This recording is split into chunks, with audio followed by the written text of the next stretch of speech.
Boom, and we're live. Cheeto Santino, ladies and gentlemen, coming to you with the hot ones. Hello, sir. How are you? What's going on, Big Daddy? Good, brother. Just played a little bit of pool and lost a game and lost one illegitimately. You won one illegitimate, you mean? You lost one illegitimately. I won one, yeah. Yeah. Scratching is not a good way to win. I scratched in the 8 ball, ladies and gentlemen. It is the way to win. It happens, even to the best. But it's a real way to win. I'm good. You must control the cue ball. I have no balance over any of that stuff whatsoever. I know there's those little red dots on there. Yeah, it means nothing to me. Those little red dots, they call that the measles cue ball. And that cue ball, they developed for television so that you could watch the ball spin, so you know what kind of English the guy puts on the ball. That has nothing to do with the person that's shooting whatsoever. It does. Yeah, the person that, like, for the most, it's a very controversial ball if you really want to get into it. I do. Because it has a different reaction than a red circle cue ball or a red dot cue ball. Those are the preferred cue balls of a lot of players. Right. But the measles cue ball is it's just maybe the tiniest bit heavier, or the surface is different or something. But it's still legal. People use it in tournaments? Yeah. Okay. But some players got angry when they came up with it. They didn't like it. They liked the old cue ball. That's how precise the reactions are. When you get to the very top level of pool players. Well, it's kind of like golf balls. When people think golf balls don't mean anything to golfers, they do. Oh, I'm sure. The feel is... So there's a lot of softer golf balls. Like a lot of people like... Titleist makes this thing of Pro V1s or Pro V1Xs. Harder or softer. The average Joe who's full of shit, who's like, I like Pro V1X, it doesn't mean anything to him. Yeah. Some guy that's like a 15 or 20 handicap, it means nothing. A guy that's like a scratch golfer, like a pro pool player, it makes all the difference. Yeah. How it comes off the face, how it spins. There's a thing called a mud ball. If it's buried in mud, it reacts differently the moment it comes off the face. Because it has mud on it. It's got but it's weight just even a little bit, right? Oh, yeah, that even makes the tiniest sense. bit. Yeah. That weight. And The you thing hear about pros... that's impressive about golfers, too, is they play with a bunch of different weights of clubs. Yeah. It's like a pool player basically uses one cue and maybe one cue to break with. And some players even break with their playing cue. But you don't have like a bunch of different cues for a bunch of different shots usually. Right. Well, because the distance is... Well, just get used to the feel of one cue. So when a player changes cues, like say if you go from a 18-ounce cue to a 21-ounce cue, there's a big difference in the way it hits the ball. It drives through the ball different. You have to make the cue do more of the work with a heavy cue. Do you think it mentally changes the way you strike it? Yeah, totally. Yeah. It fucks with people's heads. That's what's so impressive about golfers. They got all these different weights. Everything's different shaped, and it's different. There's a guy, I think his name is Bryson DeChambeau. I think that's the golfer.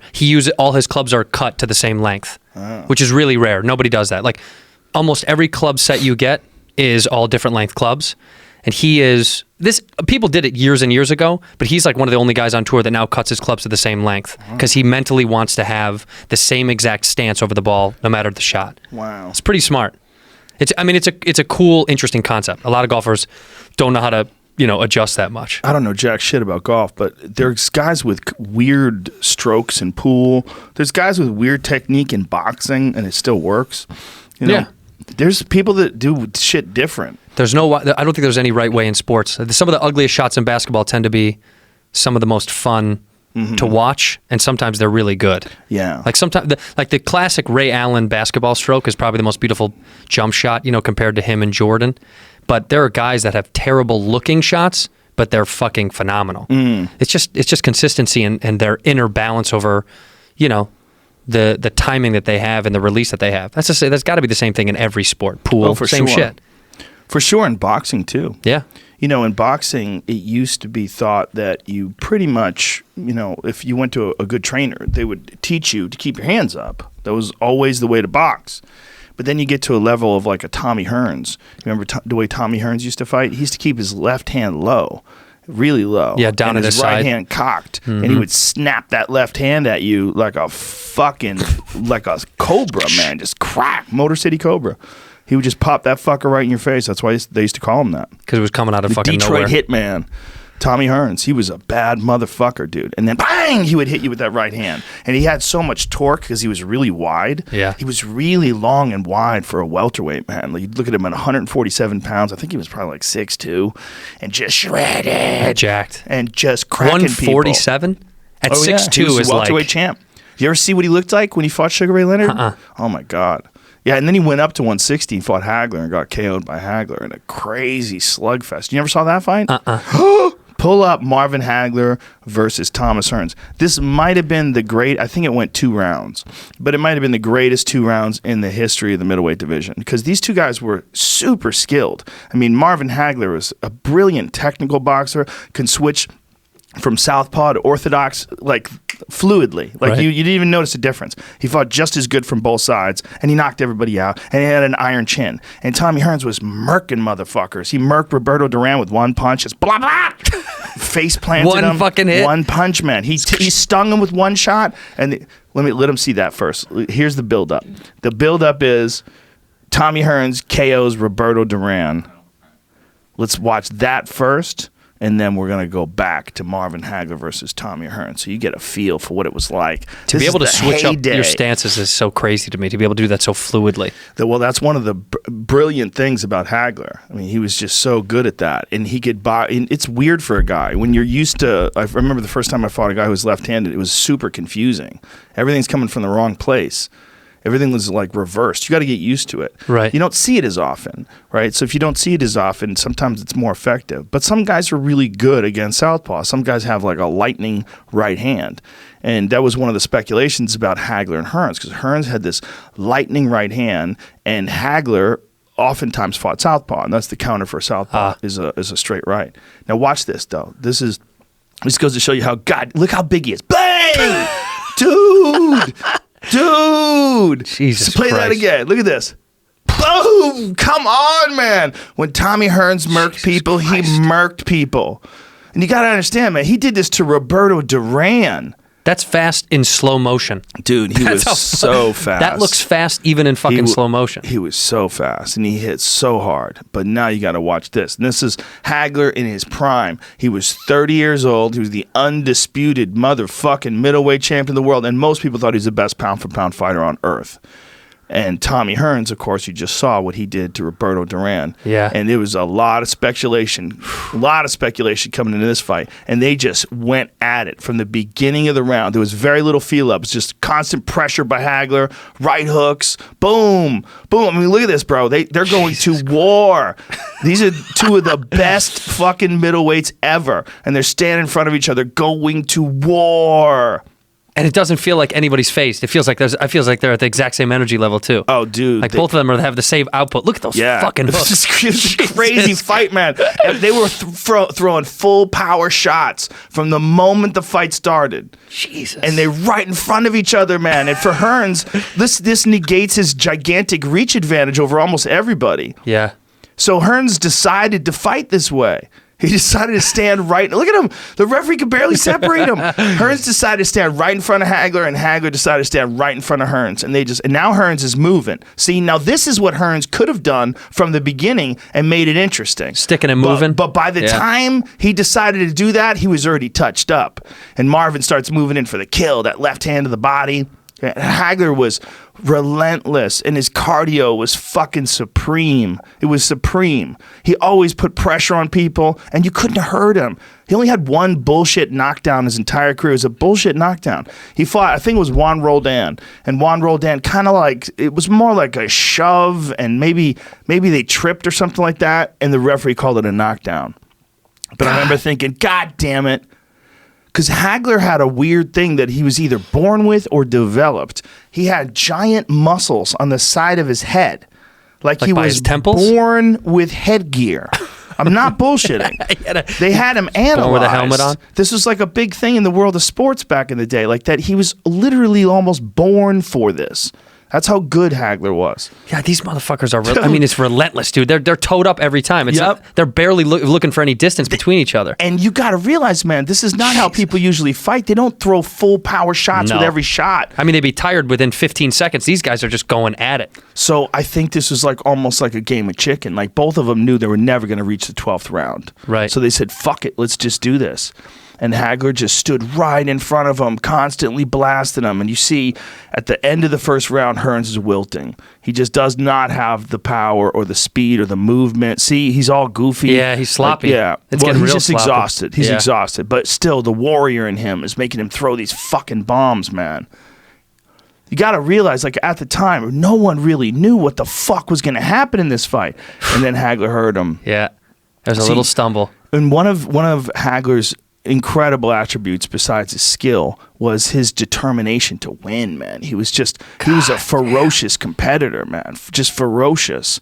And so if someone was willing to engage him in this kind of crazy fight, where you're going to stand toe-to-toe and see who's the bigger man, oh my God, everyone's going to die. Hagler's going to take you to the end of the earth, man. The end of the earth. I mean, Hagler just looked like he just had still so much left in the tank, even at the end of the first round. Like, dude, it was he could nothing. do this for years. He's never out of shape. He never partied. He never did anything stupid. He didn't have any short. He didn't have any fat. No, never got fat. No drugs, no alcohol, no nothing. Nope. And how about this? Retired after the Sugar Ray Leonard fight. Lost a controversial decision to Sugar Ray Leonard that to this day I think he won. But it was a close fight. Yeah. And then just retired and became a fucking movie star in Italy. That's fucking wild. Love that guy. Yeah, but that's the way to do it, huh? Kind of go out at a good prime and then just say goodnight. Yeah, nobody else did it like him, man. Yeah. Nobody else did it like him. Oh, that's when he hurt him. Yep. Now he's just moving in for the kill. Moving in for the kill. Now he's taking his time. Look. Yeah. So now it's just nice and relaxed. This is inevitable now. Marvin's just moving in and deciding when he's going to uncork. Moving in. Blocking these shots. He knows that Hearns is hurt. And he starts teeing him up. Boom. God damn. Right Chin. hand. And Hearns is trying to move now. See, now that's how I thought Hearns was going to fight, and most people thought Hearns was going to fight from the beginning, like that. Just from keep the moving, outside, moving, from the moving. outside. Yeah. Sting him from the outside like that. I mean, that's classic Thomas Hearns. But the warrior in him wanted to find out. You know? They want to find out. Who's the baddest motherfucker in town? Who is it? You know? You could feel you can feel him backing up. Kind of, he knows what's kind of. It's almost like he knows what's coming. He's getting in some good shots, even then he's creating distance. But even still, it just doesn't feel like he's balanced. I mean, Hagler's See standing that right in front there? of him. Boom. He's hurting him now. Hagler's standing right in front of him. He is touching him, but he just doesn't have the pop anymore. You know what it's like when you're working out, and at the end of the workout, you're fucking exhausted, and you could barely do one rep. Yep. That's what happens with your arms when you're fighting. There's nothing left in There's them. nothing left. It's not like he's doing this on purpose. Right. He doesn't have. There's no gas in his arms. Like, his arms are completely flooded right now. Like, all the blood in them and everything. It's just, they're not recovering. It's a horrible feeling, too. He's swinging, though. Look, he's swinging, but it's way slower than it was in the first round. Right. His snap was so much quicker in the first round. Yeah.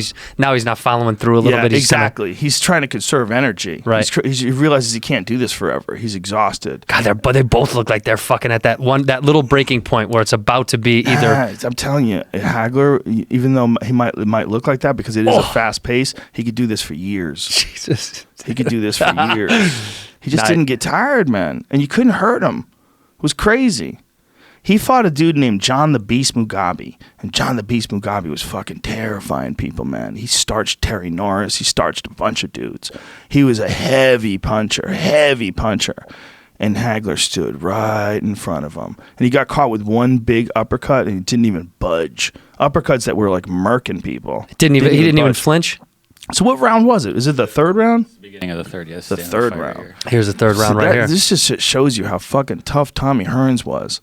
I mean, those 2 rounds were just fucking knockdown, drag out. Relentless. Yeah, just nonstop. But towards the end, you clearly see Hagler's coming on. I mean, he looks good. He looks good, and he's pacing himself now. He's just moving forward, throwing shots. But yeah, Hearns is exhausted, man. It's fucking rough, man.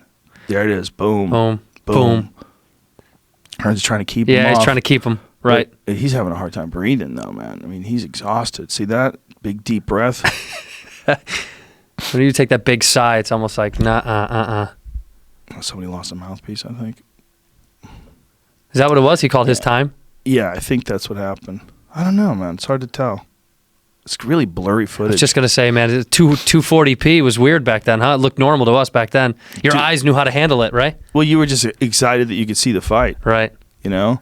But this I wonder if this would have looked like when it was on HBO. Had to have been. It looked a little better on those TVs. Do you know HBO just canceled boxing? They don't have boxing anymore?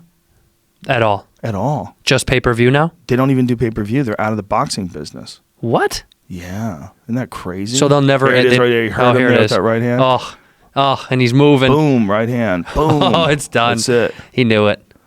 Damn. Damn, That's it. Third round. gone. I always miss this. I always think it's the second round for some reason. I think we've actually gone over this before. But third round. Yeah, man. But they don't have boxing anymore. HBO got out of the boxing business. What do you think that's because of? It's not earning enough money anymore? I don't know. It makes me sad, though. They had some of the greatest boxing telecasts of all time. And, I mean, that was what you would do. You'd go, if a big fight was on, Bernard Hopkins was on, a lot of the times it was on HBO. Yeah. And if it was on pay-per-view, then you knew it was going to be on HBO the following week. Right. So even if you couldn't afford the pay-per-view, you could see it. hang in there. Yeah. A week later, you knew who won, but you could watch the fight on HBO. I remember watching fights in HBO. I just remember that HBO boxing being such like a emblematic thing for, you know what I mean? Like it's so recognizable, so like pay-per-view and HBO. So them get out of the game is so strange. It's kind of like the revolution that's happening now. The last fight I went to with you at UFC, now they're ESPN, what is it? Plus. It's ESPN Plus, that's what it is? Yeah. It's a private paid service? It's a subscription service, like, Right. like a Netflix for sports. But it's not just UFC fights. It's a bunch of other stuff. Everything. Wow. All kinds of shit. Stuff they All just won't kinds of show on sport. ESPN at all, though. No, they sometimes show. I mean, it's ESPN content, I guess. So you could watch some fights that were on ESPN Plus. Later, they'll probably show them on ESPN. Sort of Right. like the same thing with HBO and Right. pay-per-view. Yeah. You know, but I think what HBO did with pay-per-view was brilliant. Where you would have the pay-per-view, but then let people watch it for free a week later. You're just going to make more fans. Yeah. It's like you're not going to lose money on the pay-per-view. Yeah. You're just going to make more fans. Well, that's the whole idea of like, that's why this is funny. I was going to talk to you about this anyway. I just moved and I canceled my DirecTV. I'm done. I canceled them. I cut the wire and I'm just doing like Hulu Internet? Live TV. Wow. Yeah, internet shit. All the years of hearing people being like, cutting the cord. I'm like, I don't know, man. I like it. Now, fuck it. I love what I'm doing now. And I got to tell you, I can get all the shit that I want for cheaper than I had it before. And it's just way more convenient now. I used to be so tethered to being like, I'll never give up cable. Now I'm like, fuck it. I don't want it anymore. I don't want it. This has been the best version. Like, I'll always have a Blockbuster card. Always. Yeah, it'll never go away. It'll never Hollywood end. Video, dude. I want to rent. Imagine if you put all your money in that. You're like, I'm telling you, in 20 years, Yeah. this is going to amount to $15 million. I got Just a wait. fucking plan. Do you think people invested in Netflix when it was the DVD subscription service and that, you know what I mean? Like early on, and now they're still getting the revenue dividends of what Netflix is now? I wonder about that. Oh, yeah, I'm sure you do. Like that's got to be the best money because Yeah. it was worth nothing back then. Yeah. It was just another subscription video service, and there was a ton of them. I mean, Redbox. I did my first Netflix special in 2005. Oh my God. There's one left? Oh, I think I've seen In this. Alaska, I think. Yeah. In Alaska. Oh, No, there you go. Yeah, it's in Oregon. Bend, Oregon. That's so weird. The last Blockbuster, they went from 4,855 stores in 2008 to one store in 2018. That is the craziest demolition of a business I've know. ever heard. I've wonder what never they- heard of what other business in our lifetimes vanished like that. Like a storefront. I can't think of something that went away But that the quickly. whole industry Yeah. gone. It was it was a part of our Huge. weekend. Yeah. You go to Blockbuster. Huge. What do they got? Right. Oh, you hear anything about this? You'd look at the cover. I don't know. I never even heard of this one. never saw it. You Maybe wind it's up good. Watching like obscure Dolph Lundgren movies that Yep. were made in Italy. Yeah. You're like, what is this? You'd get to pick out shit that you're like, this looks kind of dope. We'll see. Back then, The gamble was fun. the name meant a lot.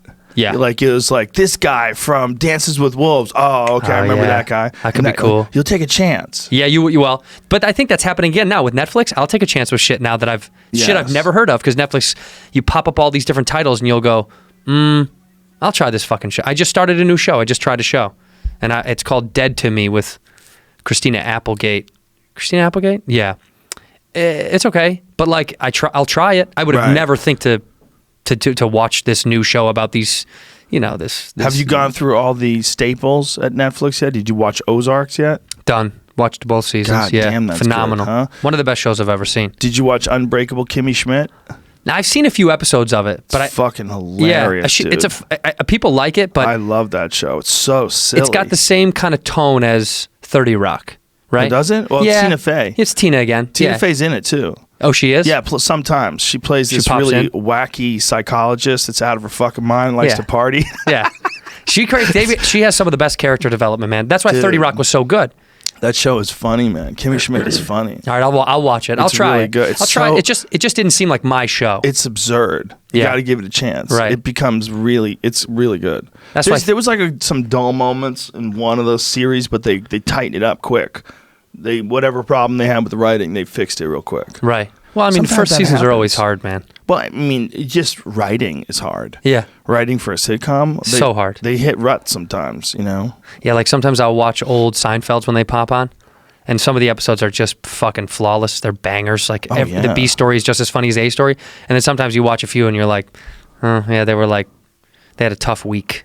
Dude, like you could tell they had a tough go. I remember that feeling with news radio. I remember like episodes where it's just like, ooh, well, we did our best. You know, that's all there was with that We swung. one. Yeah, I mean, We'll see what sometimes happens. they just don't. And then you'll have the next one that's just insane. And a lot of times it's like stand-up in that sense. And a lot of times it's just like the subjects. Like, what are the subjects? Like, what juicy topic do you have? Right. You know, what is happening in like you have to have something that engages people. And sometimes with sitcoms, it's like, fuck, you have to put out 20-something episodes a year? Yeah. Oh. 22, 23. So write 23 short stories in a year. That's crazy. And make them all tie in and have a nice Yeah. little kind of a perfect through line for the whole hard. season. I know what nowadays a lot of people are relying on politics, which I think is, you know, it's becoming the new norm. Every time I see a billboard now, it's a new political show. It's like Wyatt Cenac just got one. Jordan Klepper, who was a Daily Show correspondent, he just got another one. Hassan Minaj has his. I mean, there's like so many political shows now. They should all be writing letters thanking Trump. It's like Trump is really fueling all these new shows. If it weren't for him, it was like this new wave of political satire. I don't think I've seen this in comedy in my career. I've never seen this many shows about politics. Samantha Bee. I mean, I just named 5 in a row. Yeah. John Oliver's show is, right, that Last Week Tonight or whatever, that's essentially a political-based show. It's slightly political, but it's very social, too. Yeah, it is. Just It's pop pointing culture. out what's fucked up Right. in the week. Listen, he's brilliant. And some of these Yes. shows are probably great. I just think there's so much political comedy right now. It's just, it's not my shit. No, Oliver's excellent. Yeah, he's a genius. The whole thing is... What's uncomfortable is that there are very little conversations taking place, and a lot of people that are like really angry. Yeah. You know. Yeah. I was watching this guy, some representative. I don't even know his name, but he was offering $100 to name these girls that were in front of a Planned Parenthood, and he's like a grown man. They're girls. They're young Christian girls. What do you mean name them as in like, like call give them their out? names, Oh, so he could shame them publicly. cool. And Very he smart. asked this guy's name, but he's offering on this video $100. Like, but this is where people have gotten to, where they think that that's okay. Yeah. That, like these people, you have to, like. I know you're there to support a woman's right to choose, but you have to understand that these people think that this is a place where they kill babies. Yeah. Right? This is what they think. Regardless of what you think, Right. this is why they're there. They're not there because they're evil. Right. And I know that this would put unwanted pressure on a girl who's going there for an abortion. I get it. I get the whole thing. Yeah. I get it from your side, and I see where they're coming from too. And although I fully support a woman's right to choose, you can't want to dox people that think they're saving babies or Right. talking someone into having a child and that child they think will become the kind of relationship with that child and that mother become like their mother and them, or like the ideal version of that. Sure. I mean, that's what they're not doing it because they're bad people. Right. Like there's some groups that do it just because they're pieces of shit, like the Westboro Baptist Church. Like they do Sure. things because they're bad people. Like all they want to do is go protest a soldier's funeral. Well, you know, I they want had to cause a girl, stir. Megan Phelps, who left them. Right. That got out. Yes. Yeah. And now, she met a guy on Twitter. It's a great story. Right. It's an amazing She's story. human again. Well, she started talking to people and then investigating and realized. And dude, when I'm telling you, when you talk to her, she is like the nicest, most reasonable person. Right. And to think that just 15 years ago, whatever it was, 10 years ago, she was a full-on zealot. Yeah, it's weird. And her dad, or her grandfather rather, can't even get it right. Her grandfather is Fred Phelps. He started the whole thing. He's the old dude, that old mean guy. But the do you God think, hates fags guy. So do you completely buy into the fact that she's 100%. cured of it? So none of that's in her blood 100%. anymore. She's so honest and open about what she felt and why she felt it and why she was conflicted and why it didn't jive with what she was reading in the Bible. It didn't make sense to her. Right. And the way he was doing it, what she was realizing was not how Christians did it all over the world. Right. And that this desire to constantly get attention in the news, even at soldiers' funerals. Ugh. They would go to soldiers' funerals and say that these soldiers are dying because gay people are getting married. Yeah. Like, what? They were saying they deserve to die. They deserve to be dead. I mean, that kind of, But I'm telling you from that, she's like the nicest person you would ever want to meet. So she's found some regulation in her world. She realizes it was bullshit and she was tricked. And, she's done a great job to free herself. But when you indoctrinate someone heavily into anything, and this is whether it's being a religious zealot or being a political zealot, you indoctrinate someone when they're early in their youth. Their formidable years. It's very difficult for them to get out of it. It takes real work. But that's what I mean. That's why I guess I'm saying it sticks with you, right? Like, my whole thing is there's things instilled in me from my youth, from where I grew up culturally and how I grew up, that even though I'm more learned now, I still do understand those ways of thinking, right? So it is hard to break away from those things, even though, like when you just said the whole, like, a woman's right to choose, right? Like, I grew up in the Midwest. I grew up Catholic. This is how I am. Most of my family is, in so many words, against abortion. But I don't think these things are mutually exclusive, that you can be against abortion and against women's right to choose. You can say that you don't like abortion, but also say, I'm not going to control what you do with your body. It's kind of how I feel. I don't love the idea of abortion. I'm being honest. I just don't love it. But I do think I'm not going to stand here and tell people what to do. But I should be able to still say, I don't like it. I don't think it's a healthy thing to do. I don't enjoy like the spreading of it being kind of this not a big deal thing. But I do think people can do whatever they fucking want to do. But I'm also allowed to go, I don't love the idea. Like, I don't like it. As an option. I just don't love it. I don't love it. Birth control is obviously the best method. Yeah, of course. And I think we should be more aware. But women, when they take birth control, man, they have to...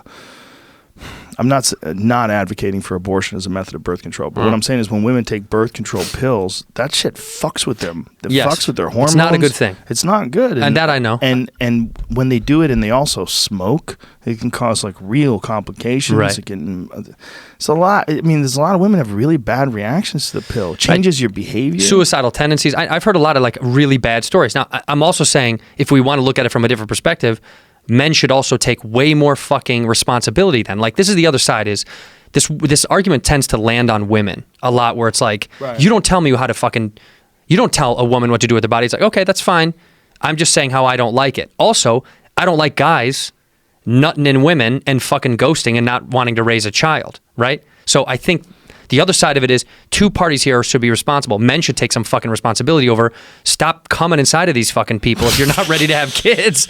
I'm just being real. It's like, either wear a condom or stop doing the thing that you know makes children. Yes. So, but again, this is this weird balance of, like I say, I come from this, not conservative, but like this Catholic upbringing in the Midwest, a good old Irish Catholic boy.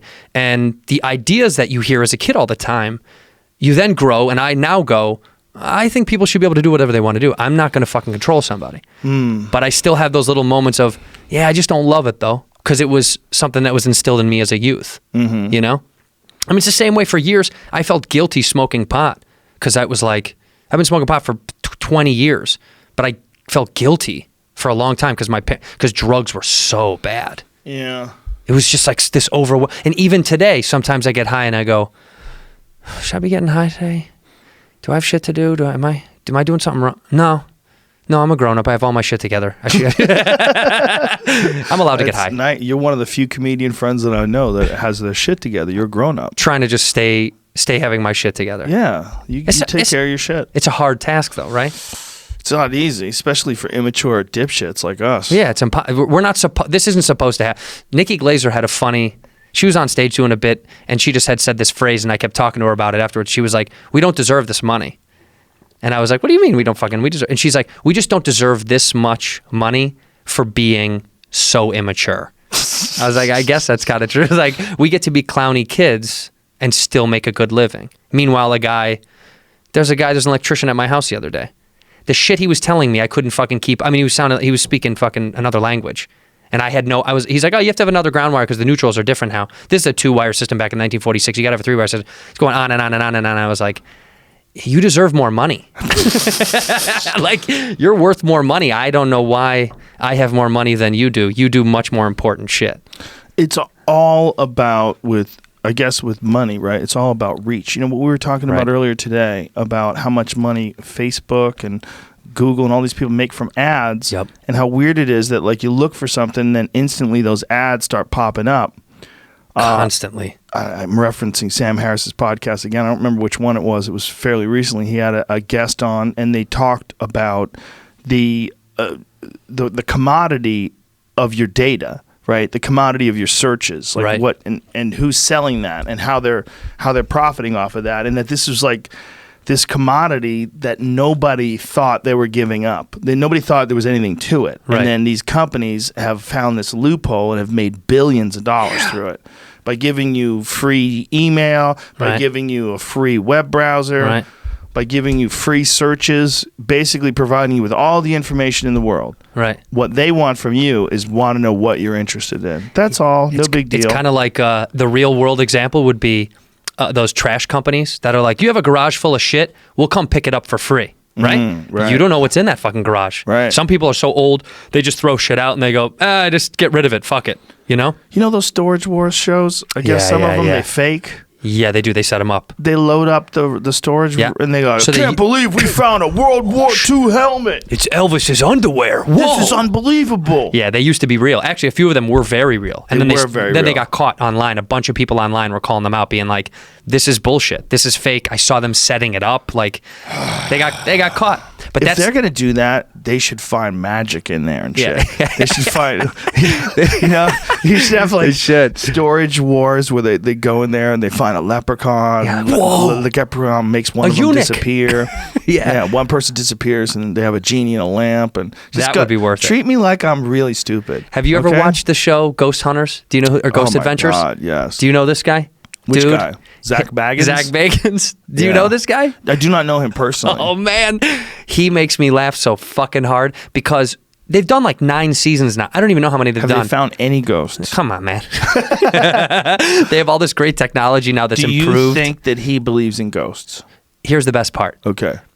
He is all in. Right, I love anybody that's all in whatever they're doing. You kind of have to be if you're the host of Ghost Adventure. But also now he's super self-aware of their popularity and of his caricature of himself. Oh. So he does it now on purpose. He took off his shirt one episode and he goes, you want to fucking fight me, Ghost? Let's fucking go, dude. Toe up. Throw a fucking punch. You're like, he's aware of his character that is this bro-y ghost fist fighter.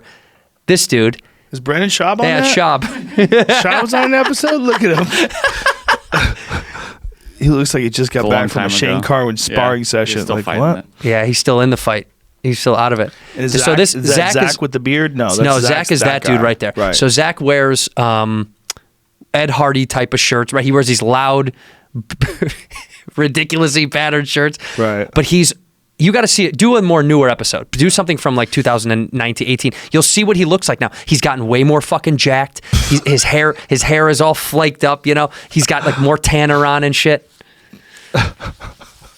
He's become. Do you think he's become super self-aware? Do you think that he believes in ghosts? No, I think he's just self-aware of the product he's created. Really? That he understands now. That's a challenge. I see the next Whiskey Ginger podcast. You, me, and Zach. Down with Zach. So that's him right there, right? Like now he's like Hollywood. He looks like a Hollywood guy. Like he's got these big black frame glasses. Isn't that funny? Like he can't look any better. You're not allowing him to have better style. You're like, no, he went Hollywood. This guy. You're so Chicago. It's fucking guy. Look at his fucking Hollywood. Look at him with his spiky hair.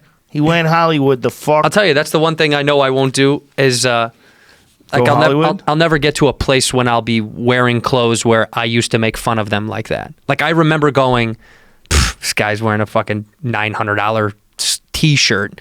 I know now I can't do that. Like I can't. I can't do that now because I used to shit on it so much. Yeah, you have to mind by the rules of your own mocking. Well, if I pushed it out there for so long. What's that? He's got a nice hat. That's him. Yeah, it looks good, you right? like his hat, Jamie? Is that your what buddy? Are you trying to say? The most recent photo I could find. Jamie, that's okay. do I zoom in real quick? I thought you were trying to say something. Is it, Handsome fella. Cute guy. Jamie, I want you to grow your facial hair just like that. Do you really think? Do you really think he doesn't believe in ghosts? I think he does not believe in ghosts. I think he loves the paranormal, right? He loves the idea of the paranormal. What does that mean? I think he loves the idea of forces at nature happening, molecules, energies around us, all influencing the way we act. Sure. I don't think he believes in actual apparitions or what do they call them? Spirits on his EVP. We felt the spirit. They'll do this thing where they'll see a little orb or a light. This happens all the time with cameras when you switch to night vision and not these little flecks of dust kind of reflect light off the lenses. And he'll go, "It's an orb," and they'll watch it float through the lens. And he is obsessed about these orbs. They enter the orb, and he does this voiceover shit. You gotta watch the fucking show. I get high and I watch it. It's maybe one of my favorite things. Jamie? You're a photographer. What's the scientific explanation for those little balls that show up in photographs? What is it? I don't have the knowledge for that, but it could be explained in lots of different ways. It's mostly probably like a light flare of some kind, just because there's just like or in this ghosts. Lens. Well, now I'm a believer. You stammered through that so badly. Yeah, I've become dude, a you believer. did a terrible fucking job I don't know selling the photography science, but like in this lens here, there's like 5 different pieces of glass. So there's just at whatever angle you're holding it, depending on where the light source is coming from, Right. it might create an artifact, which would be a little circle. So There you go. if you're dealing with a really nice camera like that one, but what about like with one of them bullshit, one of those zip and shoot ones? Then they're using Those less. make that noise. Yeah. That's like less. There's why there would be something on that is probably because it's less good. It has less. Not the right word, but less technology in there. I don't know. I can't explain it honestly. Well, I'm trying to, but I can't. We should Google it because orb lovers right now are freaking out. My God, they are angels. They're in front of you, and you refuse to see their gift. Anytime an orb passes near a human, he'll go, "Watch Joe's reaction as the orb goes behind his head." Yeah, and you change your eyes. Yeah, your eyes will change. It was amazing. You don't believe in fucking ghosts, do you? Bro, I believe in everything. You don't believe in ghosts. I'm all in with everything now. Fuck that. Bigfoot. Backscatter. Fuck up. What's that? Here you go. Backscatter. Backscatter. The artifact can result from the backscatter or retro reflection of light from airborne solid particles such as dust or pollen or liquid droplets, especially rain or mist. Can also be caused by foreign material within the camera's lens. So these dots are blurred images of dust particles. M. Night Shyamalan Ding Dong should make a movie. And in that movie. And it should be called Backscatter. I should not call him that anymore. That's really rude. Is it though? It's kind of funny. M. Night, it's Shyamalan. That's his fucking name. Shamalama. I'll turn on you. Yeah, you started it. You fucking put it on me. Bro, what are you, racist? What's wrong with you, man? He makes some good goddamn movies. The guy, he takes some crazy risks, but I love The Sixth Sense. That was a great fucking movie. I love The Village. People didn't like that. I didn't see. I thought The Village. The end of it, I was like, what about planes? Like They don't show any planes going over. How big it would have to be Yeah. to avoid all the planes. Well, they'd have to be in a And super never see remote a place. plane. How Think about fucking it. There's got to be remote? places where no But planes they're fly. not remote because they made it out to the road. And then instantly they got to the road and people were like, hey, get in the car. Like, what? Yeah, a car? What is this? I Yeah. live in the 1800s. They're like St. Louis. Yeah. It's like right there. You know what I like though is Ghost. No, Devil. The one was in the elevator. Yeah. That was a good one. Yeah, it was good. That was good. It's good. Well, he takes chances. He takes That's a what shot. I like. Hey, wait. This reminds me of when you talk about that island, that private island. You know, Yes. Sentinel North Island. Sentinel North Sentinel Island. Yeah. Planes still fly over that, or no? Are they not allowed to fly over that as a restricted airspace? I don't think it's restricted. No. But you can't land there and you can't circle. Right. You can't visit. India owns it, right? Doesn't India control it? I believe so. Yeah, and it's like 10-mile radius. Mm-hmm. I saw a thing online that said a boat crashed there, and you could still see on Google Images the remnants of the boat. Yeah, they came for the people in the boat too, and the helicopters got them off the boat right as the people were like pulling up in so they little lived. rafts and shit. Yeah. Fuck. Yeah, they lived, but the villagers were coming for them. Wow. Yeah. Can you imagine stumbling across a village? They've been fucked with sometime in the past. You know, that Commander Maurice Vidal Portman, that guy. Yeah. Shout out to Respectable Law on Twitter. He has a giant thread about it. It may be pinned on the top of his Twitter page, but explaining like one of the reasons why those people are so hostile. Right. And it has to do with this British explorer who was really kinky. And he went there to fuck. yeah, who knows He what wanted he fuck did. island? Who Yeah. knows what he did, but people got sick because of him. You know, I had this guy, Graham Hancock, on, Yeah. and he was talking to me about all the different shit that they're finding in the Amazon and in South America, and that there used to be 20 million people that lived in the Amazon, and they died off because of sickness. They were visited mostly, like apparently Europeans, when they came in like the 1500s, they would tell these incredible stories about these huge civilizations in the Amazon. But then when explorers came back 200 years later, there was nothing there. And they were Wow. like, this is crazy. They lied. They must have lied. But it turns out they didn't lie. What happened was smallpox ran through the fucking jungle and White killed people. everybody. We did it.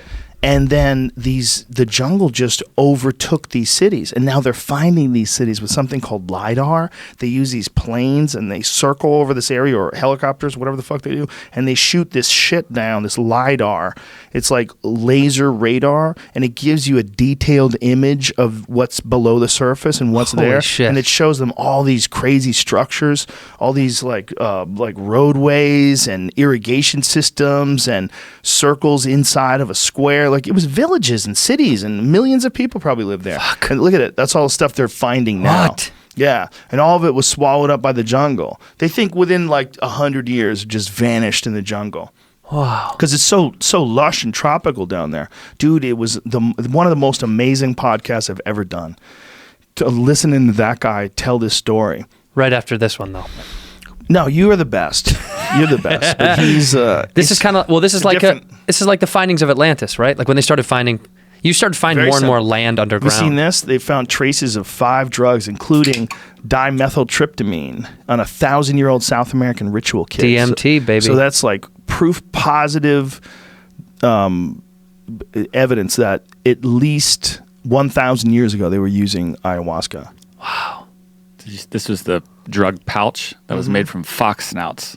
That Yeah. sounds so crazy. Fox but, like, nose. It literally when you see it, it looks like a nose of a fox. They used everything. And the fur That is is still crazy. intact. It looks really nice. The nose. I wonder why they do that with a fox. It's probably like some cleverness. Something. Do you know that that's what a shaman, that's like literally what a shaman is supposed to, that's what the definition is supposed to be in certain cultures? Huh. Certain cultures, it's a clever fellow. That's who the shaman is. It kind of makes sense. They are just clever fellows. But I mean, imagine that. Like, he takes a fox, that clever little fucker. I'm going to take his face. I want and his hide fucking my face. drugs in his face. Only a person would think to do something so I'm gonna creepy. hide my drugs in this or thing's an nose. insect. Chipmunk cheeks. Yeah, right? That would be the Some good big move. pouch. Yeah, a little pouch. Those are good pouches. That hangs from your belt. It's just chipmunk cheeks with all your coins in it. What about the dumbest animal you could have stuff in? What would be the worst animal to put stuff in? Skunks. Yeah, skunks are the fucking worst. Raccoons? Or raccoons are actually kind of smart. You know, do you know skunks are predators? Those little creeps. They are? Yeah. Yeah, bro. They were coming for my chickens. Oh, yeah. They try to eat your chickens. They want to kill your chickens. They skunk up, they spray them and shit? No, they're just there to kill. They only spray things when things come near them. When they're about to die, right? That's like Right, when they yeah. think they're going to die, they just admit that. Yeah. It's like so many animals are able to do that. We're like one of the only species that doesn't know how to fake death to avoid actually dying. Right? A lot of species will hide or change colors or shapes or emit something to give the other species the thought that they're dead or deceased or that they're gone. Yeah. We're the only ones who don't know. If you're running away from a fight, you can't just pretend to be dead and then they'll stop fucking you up. They're still going to fuck you up. Well, human beings, I think humans and chimps too, they want retribution. Yeah. They want revenge. We love vengeance, man. Yeah. That's like our favorite thing in the world. Yep. A guy almost fucking hit me 4 times today. I wish I got his license plate. I'd call him out on here. This cunt. And he was cutting me off and he kept trying to hit my car. Why? He cut me off in a big like F-350 truck. And then I gave him one of these fucking honk, like, dude, I mean, just missed my car, you know? Then I move on.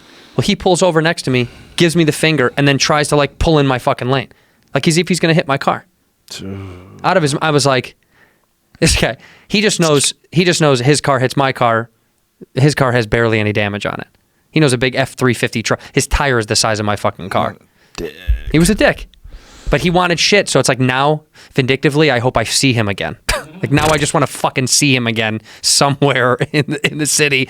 Just this guy. I want to have that moment with him again, see him outside of his fucking big truck. That's funny. Yeah, I don't hold grudges. Like Bobby Lee and I were talking about it. Bobby holds the biggest grudges on earth. He has some of the worst. I mean, he has like 20-year grudges. Really? Oh my God, Bobby Lee? Bobby Lee. Ask him about it. He genuinely, when someone does the wrong thing to him, like I'm not talking like makes a bad mistake. When someone does something where you're like, that's fucked up, that can fuck up a friendship, he will hold that against you for the rest of time. That's it. That's it. Where some people would go, whatever, man, I forgive you, shit happens. Nah, he holds a fucking grudge, dude. Bad. That little tiny rice ball has a lot of fucking vengeance inside of him, dude. He's my little dumpling. How dare you? I'm allowed to say that, man. I'm allowed to say that because I used to own Bobby. I bought him for a month. How much did it cost? $65,000. That's a lot. Could you do anything? Would you have to feed him? He doesn't really require that much food. Then when does he get to own you? That's part of the deal, right? He owns you for a month 10 now? years later, yeah. 10 years later, he owns you for a whole month. He holds me for a month, yeah. But then he's going to be stewing on it for 10 years. Yeah. So by the time, imagine if people really did do that. If they just decide, okay, you can own me for 1 month. Yeah. And I'll do whatever the fuck you want, but then I own you for 1 month 10 years from now. That's a great movie, by the way.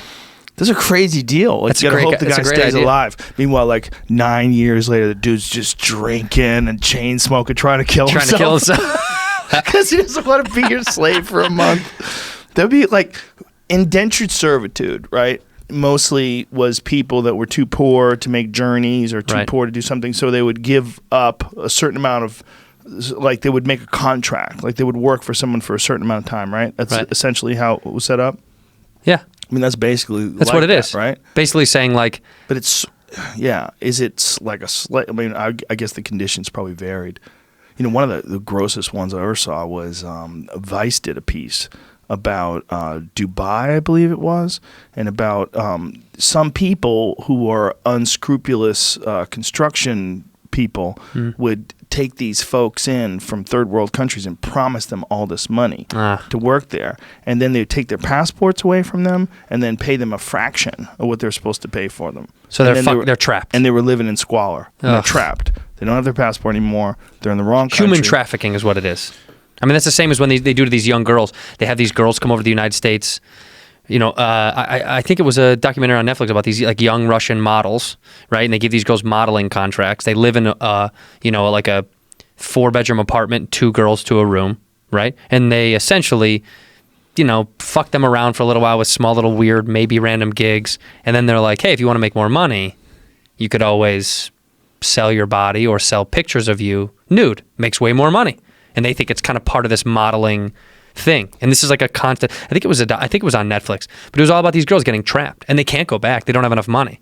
And these modeling agencies, these manager agencies, we have to keep your money and we'll give you like a salary, so to speak. We pay your rent, we'll give you food. It sounds horrible, but if it was dudes, I wouldn't care at all.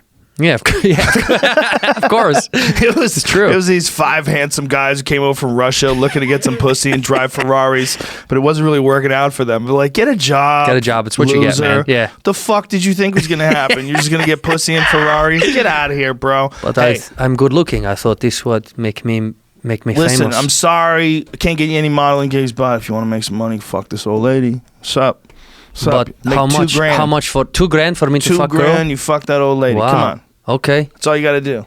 Do I have to come or just hang with her for a while? She's got to come. She has to? She has to. I have to work with her till she come? Yes, you got to work with her. Okay. You got to be a good actor. But no eating pussy. I can't do that. Oh, you have to eat a pussy. I have to? Yeah. $3,000. They don't even shave. Old ladies, they gave up. Okay, so eat Harry Bush for $2,000. I'll do it. $3,000. $3,000. I will do imagine. This. Right? How much sympathy would you have for that guy? Did you ever watch the show Gigolos that was on Showtime? I didn't, but I know Shab watched it. I know Tom and Christina loved it. They talked about it a lot. Why is it off? That's Shab right there on the right. Canceled? I just think it ran its course. It was on for like 7 6 seasons. Yeah. No, it was not on for 6 seasons. Yeah. Your Mom's House interviewed one of the guys, I believe, a couple times maybe. By the way, every TV show I've done has only gone for like 2 years, but Gigolos gets 6 seasons. That's the state of television. Jesus Christ, that is crazy. That's a very good tell. By the way, there's like not a lot of these this whole like the culture of male gigolos. I think they said percentage wise, it's like unbelievably smaller. These guys that get into the gigolo world and stay. They get in, they get out. Most women that get into sex work last significantly longer than these dudes. Way longer for varied reasons. But I think the gigolo thing is kind of like a moment in a man's life where he's like, I want to fucking try it. Some young, like fun-loving free-for-all that's like open mind. I'll just give it a whirl. Then he gets right out. I don't think that happens for girls at all. I think women stay in sex work. Would you feel bad for some dude who was working as a gigolo and his pimp was Suge Knight? And his pimp was making him go out there and eat that pussy? You got to make that money. It's the website for it. Website for it? Yeah. I bet this guy writes really good poetry. This guy, what's going on? Oh, I know Vin Armani. What's going on with him? He works at the coffee shop around the corner from my house. Why is he wearing a shirt like that? That's just how it's his look, dude. Bradley Lords. Nick Hawk. Hey, man, I ain't hating. If you could sling dick and get paid, good luck to you. Look, some people... Yeah, do it. Some people out there working as a masseuse that do not like touching people. Okay? Tell me how much different that is. That's a bummer, though. How much different is that than being able to be a guy and wear nice shirts like that and occasionally got to bang broads you don't want to? Wear nice shirts like that? Is that so horrible? Look, you get some nice European... No, fuck. The world could be worse. Do you remember Richard Gere? Wasn't he a gigolo in one of his movies? Who was it? Didn't he have a movie called Gigolo where he'd like bang old ladies? I don't know if it was called Gigolo, but yeah. I think it was called Gigolo. American Gigolo. American Gigolo. That's right. And holla at your boy. You must have loved this shit, didn't you? Yeah, you know Richard Gere was out there banging ladies. Here's what they don't tell you. Most of that money in that gigolo world is sucking dick. Okay? If you want to go out there and suck that dick, you can make that money. But if you just want to bang old ladies, whoa. Look at the difference. That's when he was young. That's when he was got to be like 22, 23? He was pretty young and handsome. And then Father Time done fucking mollywopped him. Father Time got him. Marvin Hagler on Thomas Hearns. Third round. I remember when he went on stage in New York after 9/11. Who did? Richard Gere did. And was trying to tell the audience that they should choose love. And that wait, what on stage? Where on stage? He was on stage at some sort of a benefit. Oh, right after 9/11. Yeah, it was right after 9/11, and he was saying essentially that, great message. Just at the time, people were just bloodthirsty. They booed him. They're like, "Fuck you." What did he say? Fuck you. He's basically saying, let's not have military action. More people shouldn't die because of some things that these people did to us. He's saying try to figure out a different way to do this. Yeah. I mean, he's a Buddhist, I believe. I mean, he's really close pals with the Dalai Lama. Yeah, but in the interest of talking about what we're talking about, revenge means a lot. It's kind of hard to tell America to not get revenge on somebody. Right. We love revenge. Well, yeah. Well, we love getting back people that try to fuck with us. Even if we go way deeper than they did. We're warlike monkeys. Yeah, we love it. We when we think we're being attacked, like retribution and revenge is what we were just talking about earlier about like chimps. Chimps do that too. Yeah, natural. It's nature. Part of nature. It's nature. You want to get revenge, these motherfuckers. Like we were talking about that guy who got ripped apart by the chimp who went to bring a birthday cake. Dude. See, other chimps that did it because they were jealous. They were angry. They were jealous that they one weren't getting chimp this got a birthday compassion. cake and they didn't get shit, and someone fucked up and left the gate open. And they came out and fucked that dude up. They ripped his limbs off. They tore his face apart just because he didn't bring cake for them. Were they female chimps? No, they were male. Where's my cake? Losing it. Cake must be so good. Must have been good ass fucking cake, dude. To a chimp that doesn't understand what cake is, like, how the fuck did you do this? But they do understand what cake is. Right, well, they understand it once you get it to them. It's a gem. Yeah, it's something. That's like a powerful orb you brought. Did I tell you when we were in Costa Rica? And there's monkeys everywhere there. It's crazy, cool ass monkeys, but they're a little sketchy. I know. I got married down there. And you did? In Costa Rica, yeah. Yeah. Yeah, they're out of their fucking mind. We were hanging out with them, and there's a thing called a Coatimundi. You know what that is? No. They look like a raccoon monkey thing. It's a weird creature. A runky. And they would come. We were staying at this resort, and they would just come right down the pathway to where your door to your room was, and they'd just hang out with you. Like these Coatimundis just hang out. And you could feed them grapes and shit. They would take them right out of your hands. Yeah. But like no danger at all. They were like super chill and friendly. So we gave this Coatimundi some grapes, and then he laid down. and took a nap under my chair. Like, just took a fucking nap. It's like a dog. It was like a dog. Yeah. But like the most chill dog of all time. Right. I'm like, God damn, these things are cool. Like, we were just sitting there. I go ahead, buddy, take a nap. You're safe here. I gave him some grapes and That's shit. why people want chimps at their house. People love the idea of having them. So the monkeys came over, and we only had. That's what a Quad Monday looks like, dude. They're the shit. They're such cool little animals. It does kind of look raccoonish. My daughters gave him a fake name, like they were calling him a kinkajou. They just decided to call it a kinkajou. That's more fun. Yeah, they Kinkajou made sounds. their own word up. I think. I don't think that's a real word. Kawada Monday. But that little guy was so cool. Such an interesting little fella. When you just would gently take grapes right out of your hand, gently, like Right. the most chill dog of all time.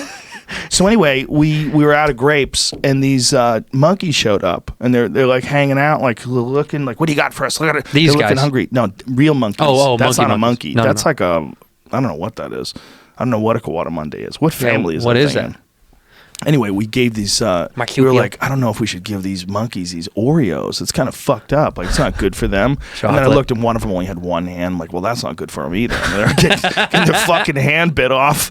So I gave him that. He snatched it from me, and he opened it up, and then started chewing the white stuff Just off. like the cream? Yes. He's one of us. But he already knew about it. He knew, I'm dude. like, he's probably been getting Oreos for his whole a long life time. from people that stay at the resort. He knows the trick, dude. You know, He you eats go the to that outside of mini Pop-Tarts. bar. Yeah. I mean, he knew what the fuck to do. Oh, dude. Well, they make you at this. They're all open air houses you rent on the beach. Like everything's pretty open except for the bedroom is the only thing that's closed off. And they had latch locks, padlocks on the refrigerator. And I was like, why do you guys lock that up? And they're like, the monkeys know how to get into all that shit. They know how to open the door, and they know how to get in the drawers. He's like, dude, they know how to open up egg cartons. They know how to open the lid and take eggs and close the lid. I'm not kidding. He's like, they're that smart. So in the middle of the night, the first night that we were there, I hear the gate kind of rustling, and then I hear movement, and I'm like, someone's in the fucking house, because it's on the beach, it's wide open. So of course I like grab something, is the biggest thing I could find next to me, and I'm out there, I'm like, hey, like a nut bag in my fucking, I'm yelling. Of course I look, they're just monkeys chilling, trying to like get shit in the house. They're trying to find shit laying around, food, drinks, whatever it was. And of course I go back to bed, and every night I would hear them come and go, but you'd hear them try the refrigerator. You would hear them pulling on it to see if the latch was like if we left it unlocked. They're smart. They learn all the little tricks of where you put stuff. Cabinets, I could hear cabinets opening and closing. Wow. Yeah, they were smart, man. That's so weird. It's like a little person. It is almost a little sneaky. Yeah, it is a little person. Sneaky fuck. Using and they put purposely up in this place that I was at. They'd purposely string wire from house to house to house, so the monkeys kind of had freedom to go up above, because if they would go down by the road, it would cause more traffic and disturbances and all that stuff. So they keep them up in the canopy. So they put rope purposely house to house and tree to tree that humans put up, so they have easier pathways to get down to the water. Because they say when they're down on the ground, it's more distracting. It's a lot harder to drive. They create little messes down below. So if they keep them up high, it's better for them. It was crazy, man. What a wild little creature that can swing from tree to tree. They fly up into the treetops like that.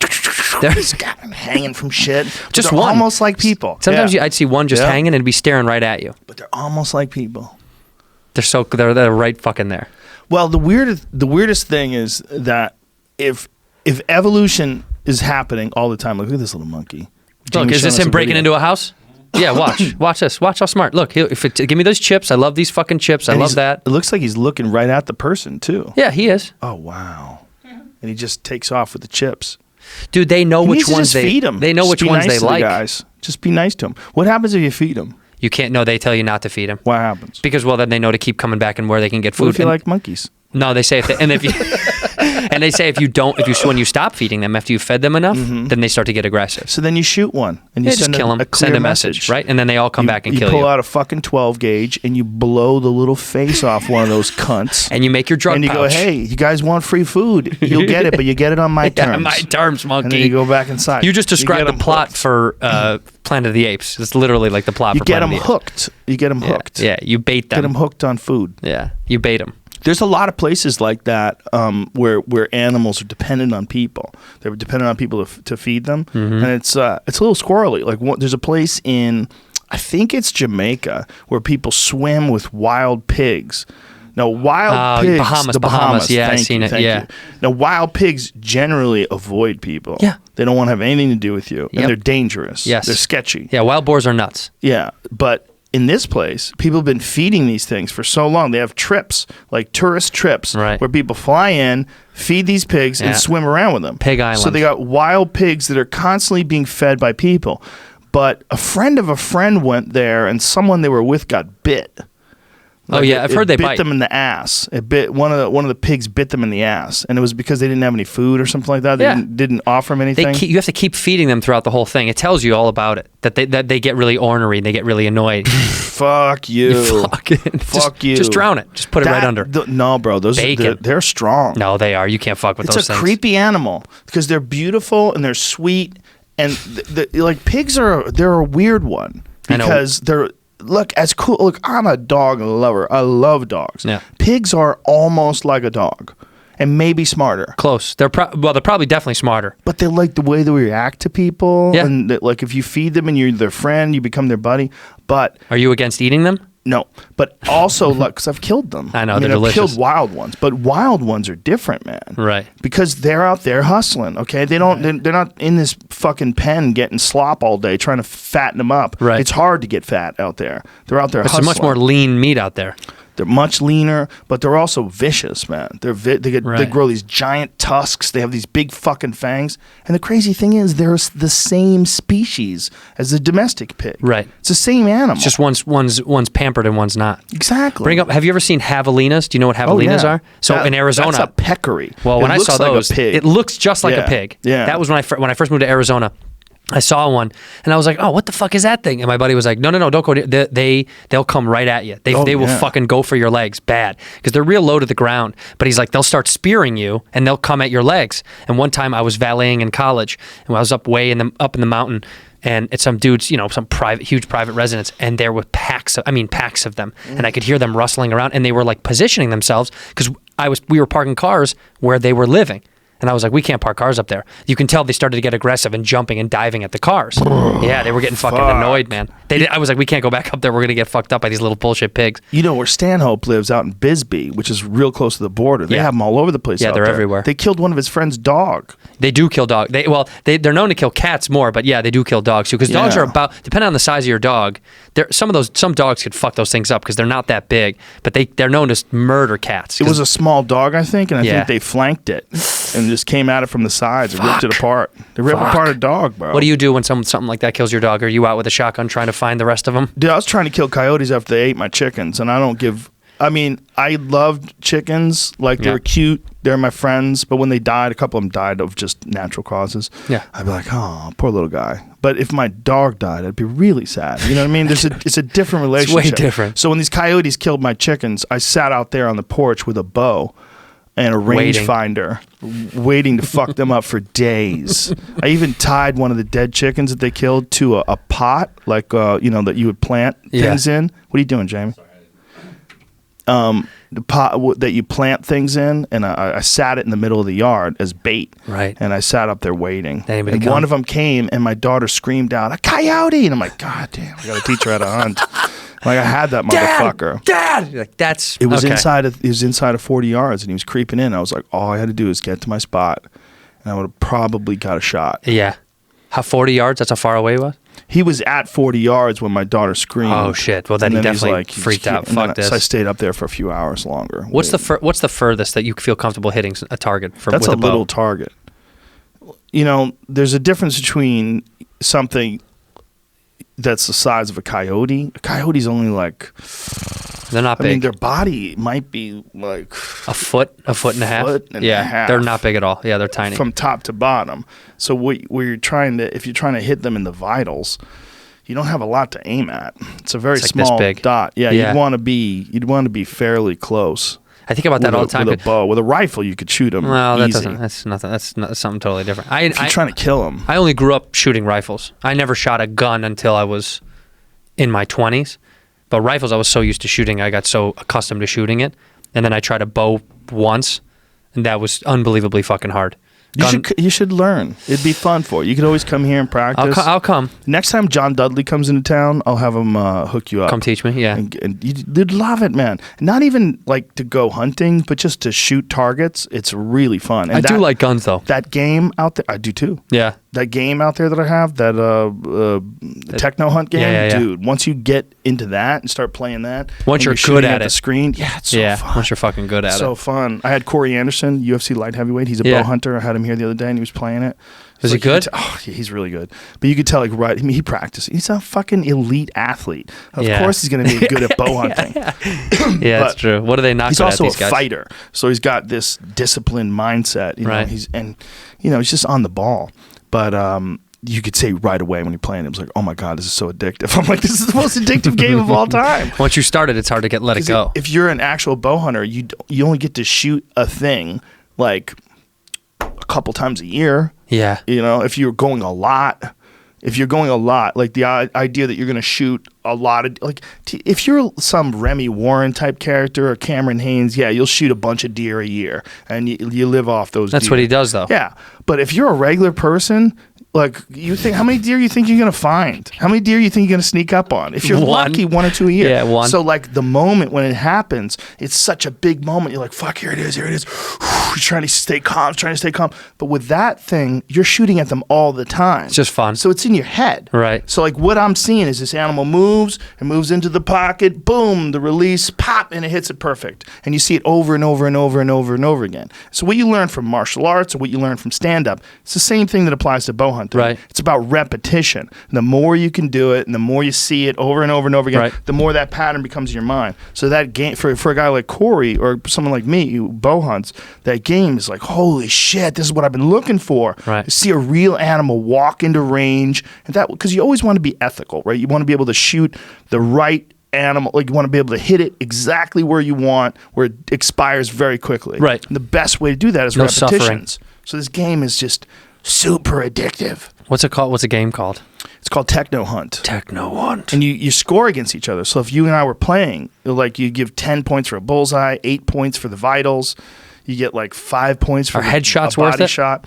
No. It would have to be a very small Something animal. about headshots, learning, like playing gun games, first-person shooter games. Over the years, headshots are always the most rewarded thing. Like, headshot. Well, but you don't want to do that with an animal. You do if you have a rifle and you want it to die instantaneously. Sure. And it's the way they do it, that some hunters that are chefs do it.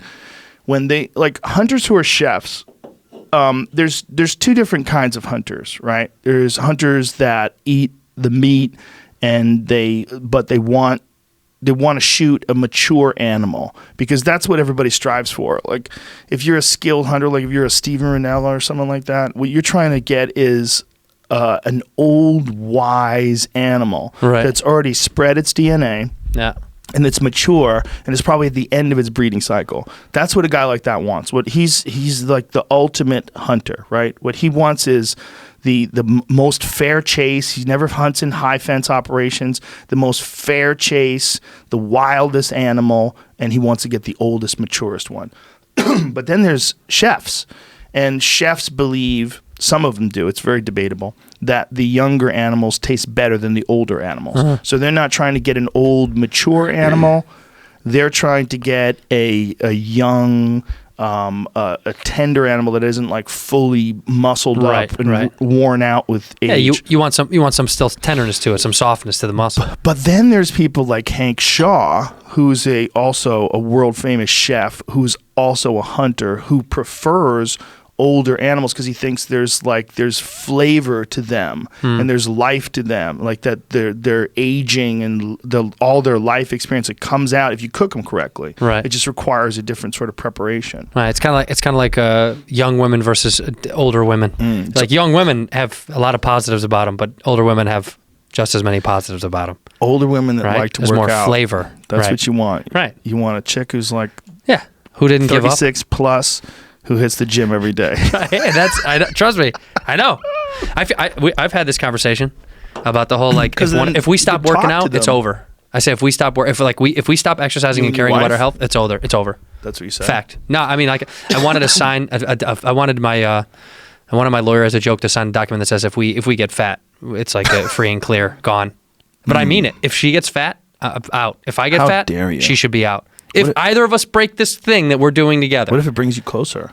that she gets You don't fat, have to worry about body image anymore. fuck You that. just let yourself go. Fuck that. Come on. Fuck that shit. Hey. Hey.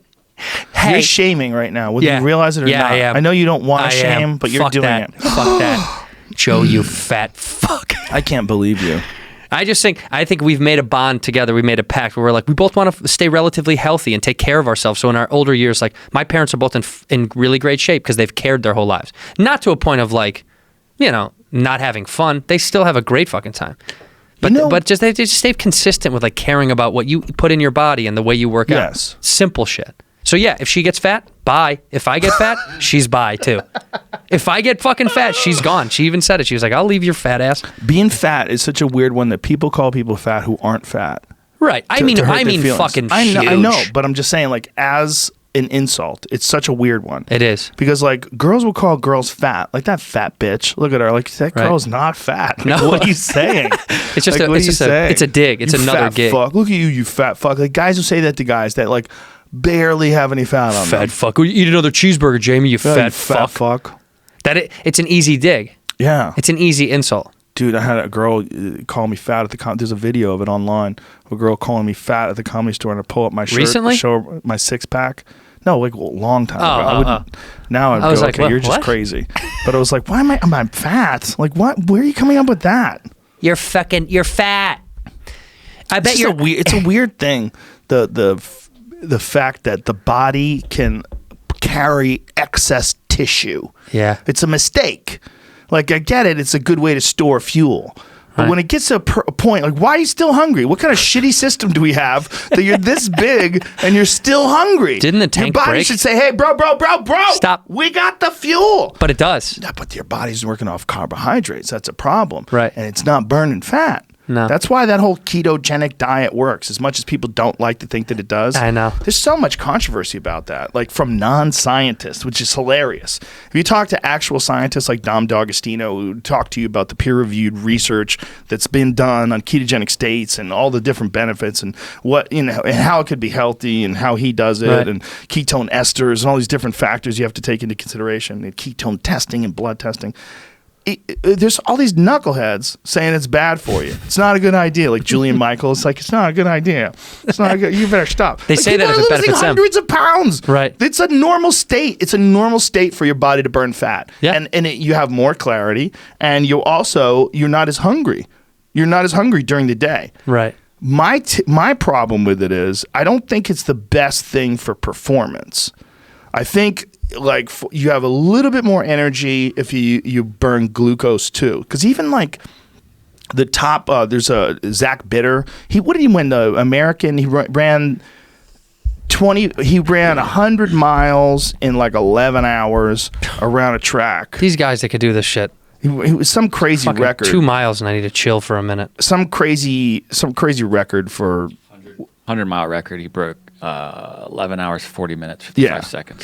That's insane. 7-minute That's miles. insane. 7-minute miles miles for 100 fucking miles. Now he is on primarily a carnivore diet, It's all meat all meat, ribeyes, and That's what he eats. barely any meat and fat, barely any greens, right? barely any greens. But then when he competes, he takes a lot of glucose. Like he'll take like glucose gel, like those gels. Yeah, the that gel packets. Yeah, I've seen those. the runners use. Yeah. he pounds in that shit, pounds in the carbs, so he could burn that off too. Right. So, because he's living off like fat and protein, but when he competes, he doesn't do that. And the thing, I think that's the key. You're saying when he competes, he does use the glucose, but when he's Yes. done competing, he doesn't. right. Fuck Then he with goes back to putting his body in a fat burning state. It's pure super- carnivore diets are kind of crazy though. Like just meat with nothing else. It's all they eat, man. I know, but Look, you Jordan need- Peterson's done it now for over a year, Yeah. and he released his blood work, or the results of his blood work at least. Everything's in range. Everything's healthy. But he Everything's takes normal. supplemental But- vitamins no, to no. nothing. No, he doesn't do anything. He eats steak with salt on it, and he drinks water. And I'm telling you, That's if it. he listen to me, man, if he gets a Perrier with lime in it, he'll spit it out. He doesn't want the lime in a fucking Perrier. Nah, that's just Yes! fucking crazy. But That's too the much, guy lost dude. 50 pounds. 50 pounds. 50 pounds. Lost 50 pounds. He had some serious immunological issues. Immunological? Is that a word? Did I make that up? Yeah, it sounds made up. Yeah. I don't know.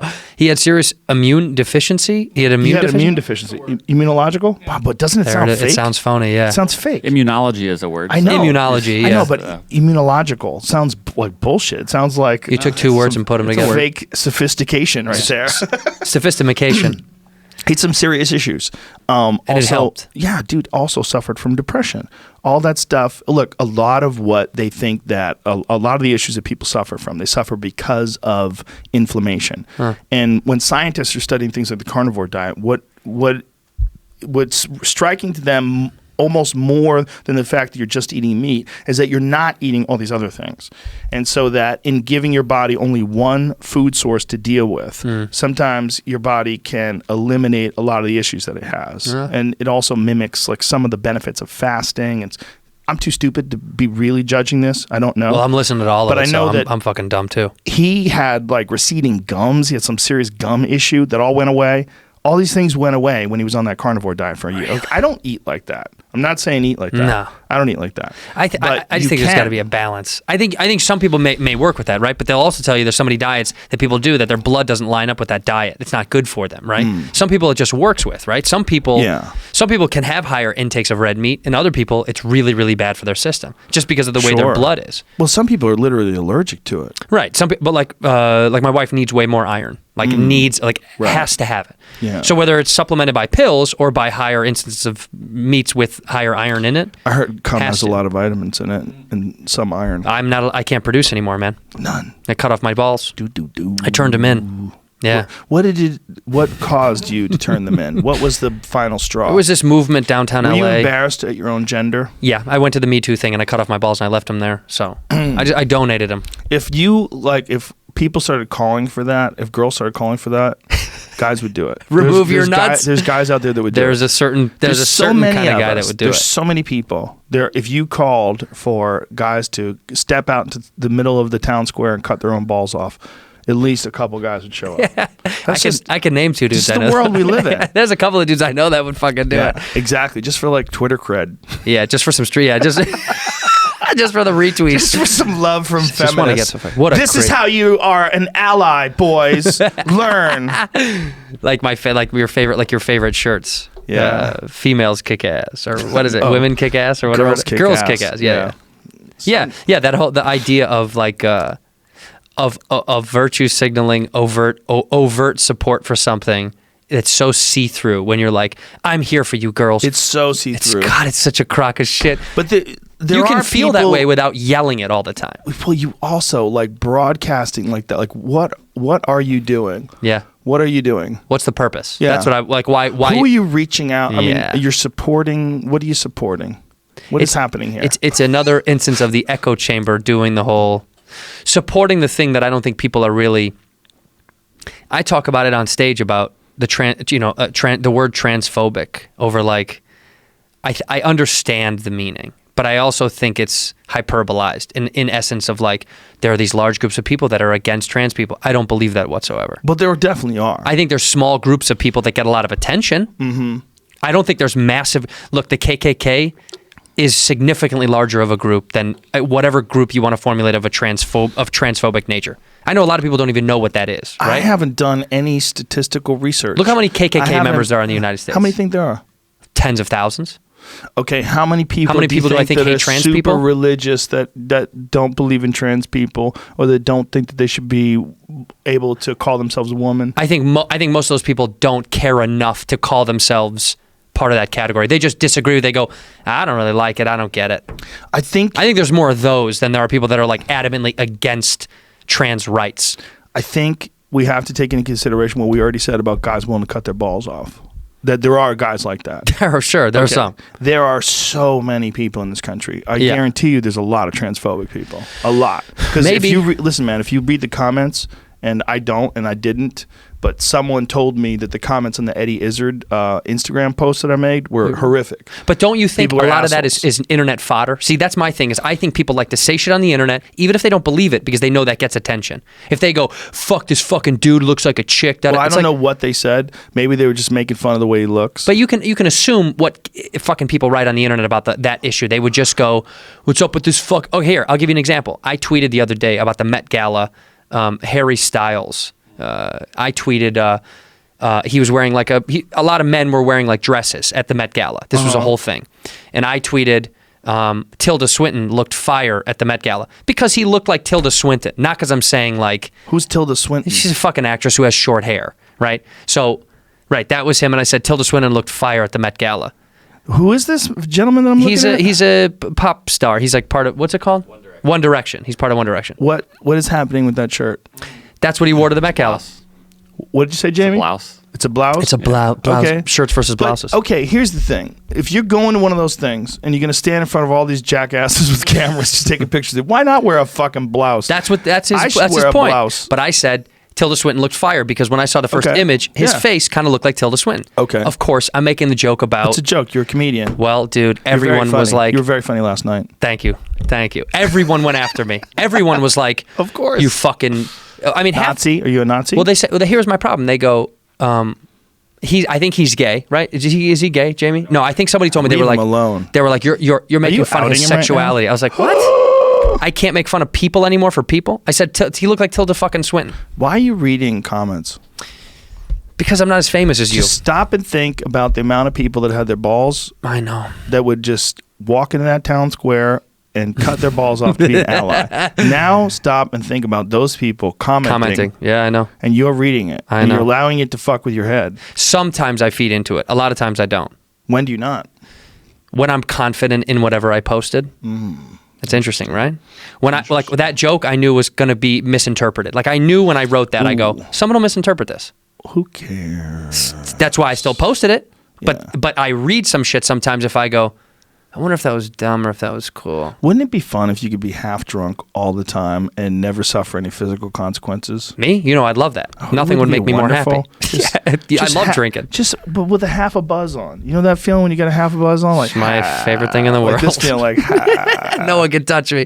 just feel good, you know? Yeah. Oh, I know that feeling. Hanging out with your friends. Having a buzz and not worried about Yeah. it. That's how Yeah. alcoholism starts. I think that was a lot of members of my family had half a buzz all the time. Well, half a buzz all the time would be that'd be a good place to be. Maybe. How many? How many? Half the good half or the bad half. You can't Yeah. control that. Like just a little like that feeling you get after that first glass of wine. And you're like, Why do you think people have wine at lunch? yes. That's You fucking feel a lot of good. people. Show up to work. I had Is that sushi legal? and some woman was drinking a bottle of wine by herself yesterday. Is that legal? Like if you work in an office and you have a glass, do they let you have a cocktail at lunch? Totally. It depends on where you work. If you listen, in our industry, entertainment industry, there's no fucking rules. Well, obviously. But I'm saying like a regular. But do you remember the dude who used to run the Tempe Improv? Didn't want you doing shots before you go on yeah, stage? no drinks before you. He had a conversation with me about it. He's like, "Do you really need that?" And I was like, "Hey, listen to me. Look at me. I'm a professional. Right. I'm also an athlete, or I work out a lot. I'll be fine. I'm gonna do this. I'm gonna And be fine. tomorrow I'm gonna go to the gym. You want Right. to work out with me? Yeah. Well, shut the fuck up, man. Come on. Just own the club, dude. I'm not gonna get so drunk I can't talk. I'm having a shot Yeah. before I perform. If you became one of those guys, yeah, you would know. Everybody knows. It's like I know what I'm doing. Right. Okay.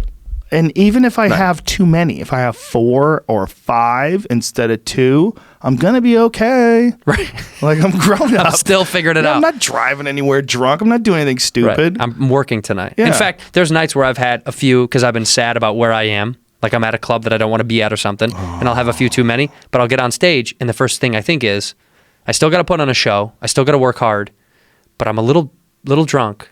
But autopilot kicks in a little bit. Sometimes, like back in the day, if I was sad about the small, shitty room, it would just kick into the jokes I already knew were going to work, and I was kind of going through the motions. I was still delivering, but it was sad because you're like, I don't know if I'm enjoying this or I'm going through the motions. If I'm just kind of like, hey, this is the joke, that's the joke, and my mind is just on a Rolodex of like this joke, spin that joke. Where now I'm just at a happier place in my career that now if I did get a little too drunk before I went on stage, I'd be genuinely nervous. I'd be nervous about my performance level. It's like, fuck, are they going to hear me slip up a little bit? Am I going to, because I'll feel it. Because with great power comes great responsibility, right? The bigger the rooms, the bigger the rooms, the more have great power. Not me, but the bigger the rooms get, the more I feel more responsible to do even better than I have been doing. Dude, you walked out on stage in San Diego in front of 13,000 people and owned that motherfucker. It was fucking wild. That was wild. It felt. You know, I was doing it in the round. It was weird to do the round. I don't know if I love it. I don't know if I loved it or hated it, but it was this feeling of such uniqueness that I couldn't judge it in the moment. Like it was happening so fast. There's no sitting on the stool. And there's 13,000 people. There's no stagnancy. You have to keep moving. You're moving around the whole time. Yeah, I liked it. It's interesting. It was wild. Because the screens are so big and everybody could always see your face no matter where. Yeah. It was good. I loved it. 13,000 human beings. It's a lot of fucking people, son. It was very weird, dude. By the way, I'm going to Denver. When is that? June 7th. What is it? No. Jamie's giving me wrong directions. Jamie just blurts things out. Just takes chances. 24th of September. He's been slipping a little bit. Have you noticed that, Joe? I was drunk. What's been going on, Jamie? He's half drunk all the time. Are you half buzzed? Oh, it's August, right? August what? 23 and 24. August 23rd. I'm at the Belco Theater. How did you not know that, Jamie? And I just belted that out. And then you have the fucking computer. August 9th, I'm in Portland, and August 10th, I'm in the Bay Area at the Shoreline Amphitheater. Yeah. Oh shit. Oh shit. Oh shit. We're gonna have some fun, dude. Fucking A. We go to Chicago. I'm gonna go with you to Chicago. How fun was Austin? Austin was a good goddamn time. That club is so good. Yeah, it's great. Cap City, you know, one of the best clubs in the country. That's like, I think doing those clubs, like doing weekends at clubs, is real valuable. I'm gonna book more of those. You know, like it's great always to be working at the store, and it's great when we're doing these big places in the road. But those clubs, there's something about. Like, have you done Zanies in Nashville? Never done Zanies Nashville. Let's do it. Zanies Chicago I've done. Never done Nashville. Let's do it. Okay. Let's do it. Let's go. That place is a shit. Did you see that the Punchline in San Francisco? San Francisco's closing. closing. And so did the Parlor Live. The Parlor Live is going down too. The Punchline is closing forever. Some people said they might move it or something. No. Here's what's happening. This is the real report. I read it. An article again this morning because last night Ali Wong told me, and I read the article that was posted this morning, and it basically said they lost their lease. They couldn't renew it because that building's getting bought out, basically.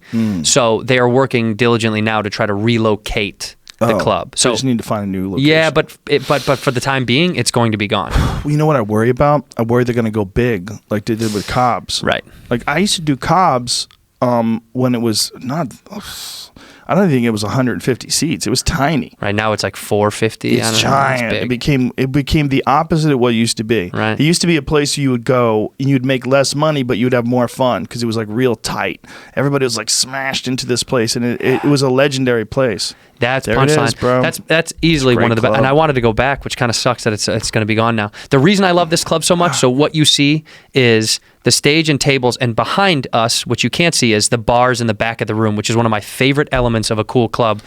You don't need to worry about people getting a drink to the side or the left behind you. You can't hear an ice machine. It's in the very back of the room, and they do such a good job of hiding their noise and their distractions. Yes. So it's all about the show. Yeah, they were fucking so good at it, man. They're really good. I hope they keep an intimate venue. I really do. Yeah, I love that San room. Francisco needs an intimate venue. Does San Francisco have a good comedy scene these days? I hear a variant of stories. I think a lot of people would say that it was better back, a couple decades ago, but I do think that when I go up there, when I have been up there, there's a lot of young people that are really good that are coming still out of Northern California. Yeah. But I mean, Cobb's, and there used to be what is it, Green Onion? No, the Purple Onion. Purple Onion. Yeah, that used to be there. There was one more. Is that what it's called? Why does it sound wrong? I don't know, because I'm saying it. It sounds wrong, right? No, is it the Purple Onion? Look up the Purple Onion. Seems like, I think you're right, but it's one of those things. Yeah, where you're like the other thing we talked about earlier that sounds wrong. Yeah, like you made that up. Immunological. We're going to open up a club called the Immunological Purple Onion. But I don't know shit about the fucking San Francisco scene anymore because the only clubs that I've done the only things I've done are Punchline and I did Cobb's. I think Zach Galifianakis did he did special there. Live at the Purple Onion. Yes, that's right. That's a small we were right, place right? too, Purple right? Onion. Yeah, it was tiny. Is that gone? That place is gone? I think that's not there anymore. So for real intimate spots on the road, like you still have Atlanta. Atlanta's got one of the best places. Yeah, look at that. That's the Purple Onion. Yeah, that's it. That's gone, huh? Gone. Fuck. Closed in 2012. Yeah, it was closed in 2012. God, look how intimate it is. Look how small it is. The only other venue that's like that, that's small like that still is like, you're talking about Laughing Skull is still small. Mm-hmm. That's still tiny. Yeah, that's real tiny. What does that seat, like 90? I think they said 90, yeah. 100 if they're packed out. Stuffing them in there. I was in town doing something. I went over there to watch Garland, to watch Jeff do Jeff's thing. And how was it? It's just Jeff is so unabashedly clear that he's just fucking around. Like he was so obviously like, I'm gonna fucking do this whole set about one guy, and he picked a guy out of the audience, and he did the entire set about the guy, and it was just like him just fucking around. He was having tons of fun. He's a sweet guy. He's hilarious, man. His brain moves very fast in a way that I wouldn't anticipate, right? For some reason, you think you're like, this, is he quick? He's like, he's very quick. He's a very cool, funny dude. I like the dude. But yeah, I haven't, I don't know, I'm starting to do a few new clubs now, and in the size, the sizing is different, and I like to be able to do bigger places, but I love intimate venues, man. There's no way to get that feeling of how when you're. It's all different, man. There's no way to get that feeling of 13,000 people either. Except for fucking that. Yeah, doing a fucking arena. That's a different feel. It's all different, man. It's all different. It is. I think they're all worth it. Yeah, I think you got to be on a steady diet of everything. I think it's like you don't want to be just a carnivore and only do 13,000 seat arenas. You don't want to be just who is it? Who's your carnivore? Who is it? Jordan Peterson? Is that who it is? Yeah, he's only one of them that I know. I know several people that are on the carnivore diet. Yeah. I can't get in this shit because I still like bullshit. I'm not gonna not have ice cream once in a while. I'm not gonna not have a fucking couple of French fries. I'm that guy. I'm gonna work out. But I'm also going to have and do what the fuck I want. I can't get on that train. I suffered for a while doing a crazy diet. What'd you do? I did this it's almost like a circuit, like how circuit workout is. It's like circuit dieting where it's like 1 week without. Do you know what that is? No. Yeah, you do you get rid of an element that's kind of a vice, right? Whether it's like and if it's got to be a heavy vice, right? Like it's like I have high amounts of sugar in my diet. So it's like I do a week completely without sugar. And then I did a week without meat. And then I did a week without, I don't know, fish or whatever. I kept changing what it was to find how my body reacted to it. And I fucking hated it. I was like, I'm a much more balanced person up here in my work, in my writing, in my exercise, in my sleep, in my fuck life, when I just get to eat what I want regimentedly. That's a fake word? Fuck life? Regimentedly? That's what I thought you were asking. Fuck life is a better question. Fuck Life's the name of my new album. That's a good. Now you should get that tattooed across your Fuck stomach. Life. Fuck life. I'm much and better. Like, why do you say fuck life? No. I'm into the fuck life. The fuck life. You know. I'm into my. I'm fucking. I'm the pump guy. Fuck life, like thug life. Regimentally. See, that sounds fucking weird. wrong. Yeah, it does sound weird. Regimentally, like I'm better off when I just balance. When I go, I don't need that shit. I shouldn't eat that bullshit. Yeah. And I poke in and out things once in a while. That's just, I don't know, man. I think that's almost like that's the only way to live for me for it to work. I've tried shit. I can't do it. Yeah, I think people like going on diets because it gives them something to concentrate to. That's what I'm saying. It gives them a new thing. I have shit going on. I can't worry overtly all day long about like, is this meal gonna? How am I gonna get? Fuck that shit. But that's one of the things that people like about it. Like, okay, I'm on this diet now. I got to concentrate. This is it. Like meal prep. We're meal prepping. It's I'm Sunday. Prepping for the week. I have my shows on Sunday and meal prep. I am in control of my world. Well, asteroid hurtling towards us. Wipe out all I'm in complete control of this spinning rock in space. I have a finite lifespan. I have to constantly eat and shit, but everything's fine. Everything else is okay. Yeah, everything's fine. My buddy texted me today, by the way. He goes, he had a concern. I talked about him on another podcast about how he didn't shit for like 5 days. Oh, I have a buddy who went through that. And he went to the doctor and he has this thing and he had to get help for it. He texted me, he goes, I just want to let you know I'm back from vacation. I feel really good. Also, I'm shitting like normal again.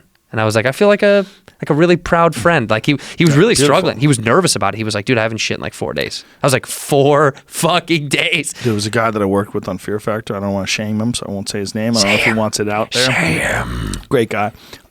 He had a real problem. It was packed in there for days and days, and it wasn't coming out, and he could feel it. Like he could touch his butthole and feel it inside. It was hard. Fuck, that's it was hard. so gross. Yeah. Get some fiber, dog. He had to go to a doctor, and they literally had to chip it out of his asshole. Shut the fuck up. Yeah, like it had impacted. Had a chisel in his butthole? They had to get in there and break it up, and then they had to make him take this like really intense laxative. Yeah. So he takes this really intense laxative, like weapons grade laxative, and they're in there chipping away at the stone wall, which is essentially just like a dam to keep all the shit juice that's piling up behind it. Because he's got the impacted, dried out shit that should have been out of his body days ago. And then he's got the fresh shit on top of that. Right and then on it. top of that, he's got this chemical laxative that's just setting off explosions inside of him. And the doctor's in there with a fucking hammer and a screwdriver just whacking at the shit rock that's at the bottom of his asshole. And then it breaks loose and just explodes everywhere. Fuck. Like he gave birth to a dead seal. Just blah! And it comes flying out of his asshole. They catch it in a bag. All right, we got it.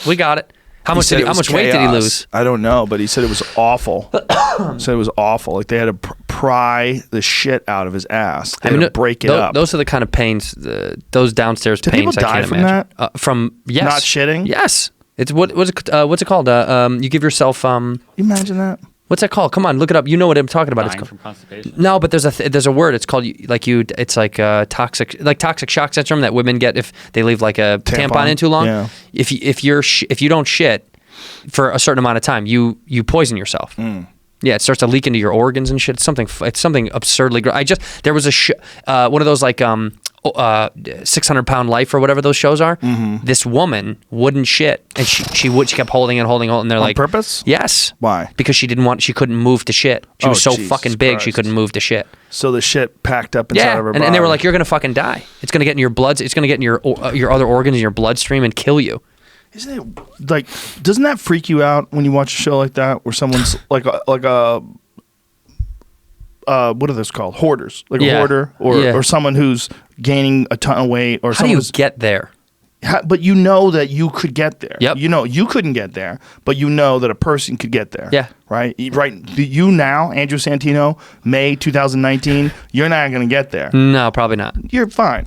But some people get they're in there. a bad road and they can't turn around. They're stuck. Yeah, and they compile it, right? Because the depression feeds the hunger, feeds the depression. Yeah. What is that? That's shit. Constipated man nearly died after feces-filled bowel burst. Look how much shit there's there. His rectum had dilated up to 18 centimeters inside his body and was filled with feces, according to the BMJ case report. 24. 24. He's a child. 24. This isn't some 80-year-old man who just is like, wow. He's autistic, right? Okay, it's chronic constipation. Oh, okay. Wow, great. Now we feel bad, Jamie. Now we feel bad. Thanks, Jamie. You son of a bitch, fucking Jamie. baiting us with some shit. Still, look at that. A guy in Melbourne almost died from constipation. So it's a few people every year. They had to surgically remove 2 liters of poop. A Coca-Cola bottle filled with poop. 2 liters. 2 liters. Think of a liter bottle of Coke and think of 2 of those filled with sand and stuffed up your ass. Filled with shit in your ass. Filled with sand. Leading to a lack of blood flow to the leg. Right, it was pressing on his artery, bro. Oh my God. It was his shit was choking his leg out. That's what was happening. Shit was just oh my God. He was in the car. hospital for 23 days and it took 13 days before he could walk again. Oh my God. Boy, no explanation has been found yet as to explain his significant fecal loading and constipation. Look at how they spell fecal. Yeah. F-A-E-C-A-L. Fecal. Is that because they're in Australia? Yeah, probably. Yeah, fucking those idiots. The guy was probably banging kangaroos or something. He caught some disease. Got no Did you hear time. about those people Got that no ate time to poop. I'm fecal loading. Banging kangaroos. Fecal. I spelled it with an E. Have you heard of that couple that they ate a raw rat heart? No. They're from Mongolia and they got the Black Plague. What? Yeah, they that died still exists? from the Black Plague. From These fucking crazy people. Rat heart? Liver. That's what it was, a liver. They ate a raw rat liver. And they died of the bubonic plague. Why did they eat it? Black plague or bubonic plague? I think it's bubonic plague. Black sounds like it's got to be the bubonic plague. What's the difference? Because the bubonic plague was a bacteria, right? Well, what's the black plague? That was a virus, right? Wasn't that a virus? What are you, a doctor? Not anymore. I got disbarred. Apparently, you're not allowed to you can't keep the fecal loading samples. When you were in college, what did you think you were going to be? Comedian. Really? Yeah. You're like, this is a waste of time. No, it's just funny because I had my mom By the way, was like throwing ladies and shit gentlemen, away. Andrew Santino, no case on his phone. Yeah, fuck that shit. He's one of those gangsters. The Black Plague was an event during a time period in the 1300s, and the bubonic plague is a thing you can get. Right. But the Black Plague was what a viral disease that was killing people, right? Yeah. Right. So it's the bubonic plague that these folks got. And they got it from eating a raw rat's heart or liver. I think it's liver. Look at this. What is That's it? kidney. Kidney? Mm-hmm. Oh. That's in high school. Why would they eat kidneys? Is this something you wrote? Yeah, that's in high school. Oh, my God.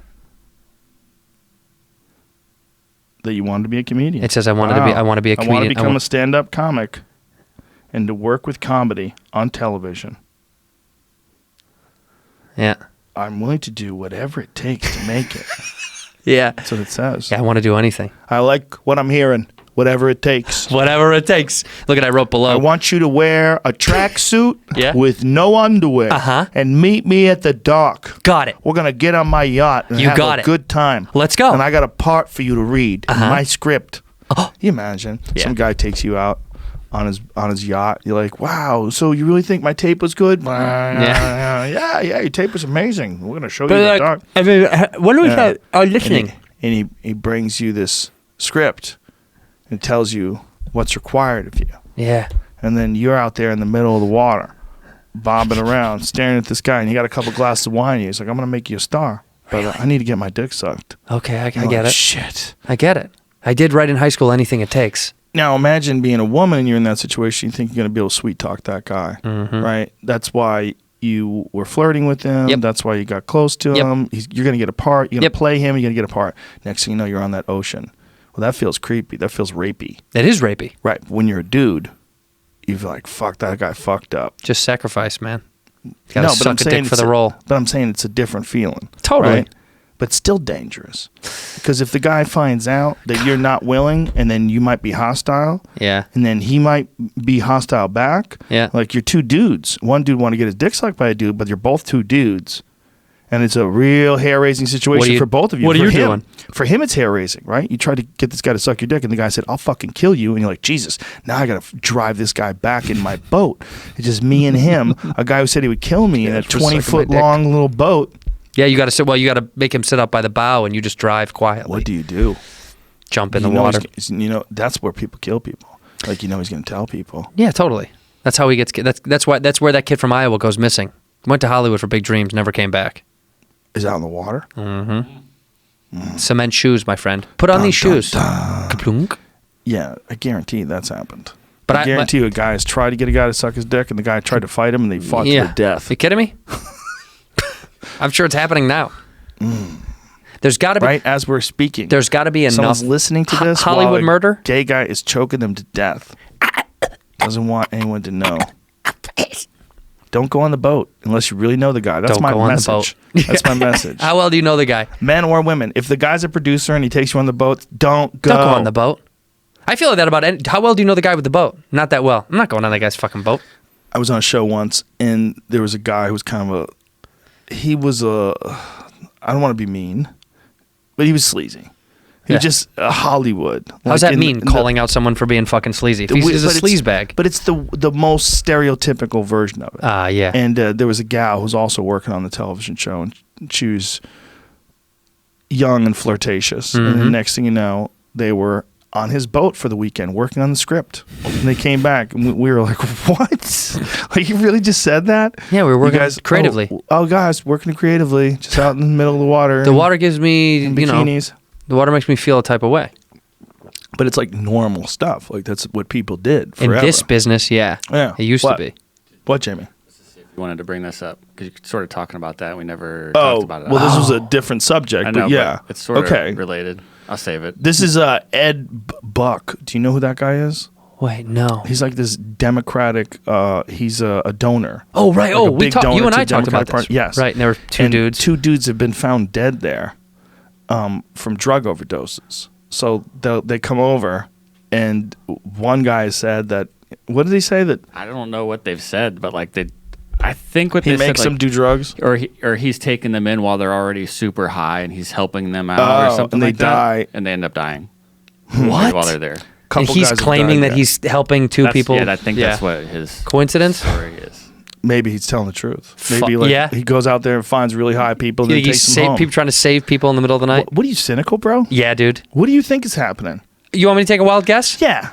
I bet he goes out looking for people that are real fucked up to get back to his apartment to get some fucking dick. What? Yeah. No way. And then That's not even... That's... and then they say, "Do you have any more drugs?" And he goes, "You bet I got more fucking drugs."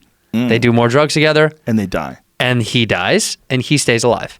Whoa. Mm-hmm. You sure? Case closed, Your Honor. Are you a detective? I rest my Is that fucking the gentleman? That's Mr. Buck. Okay. Well, looks like a fine man.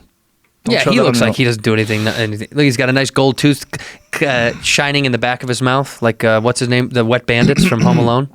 Investigators found multiple sex toys, multiple syringes, and clear plastic bags with suspected methamphetamine in a toolbox roll cabinet in the living room.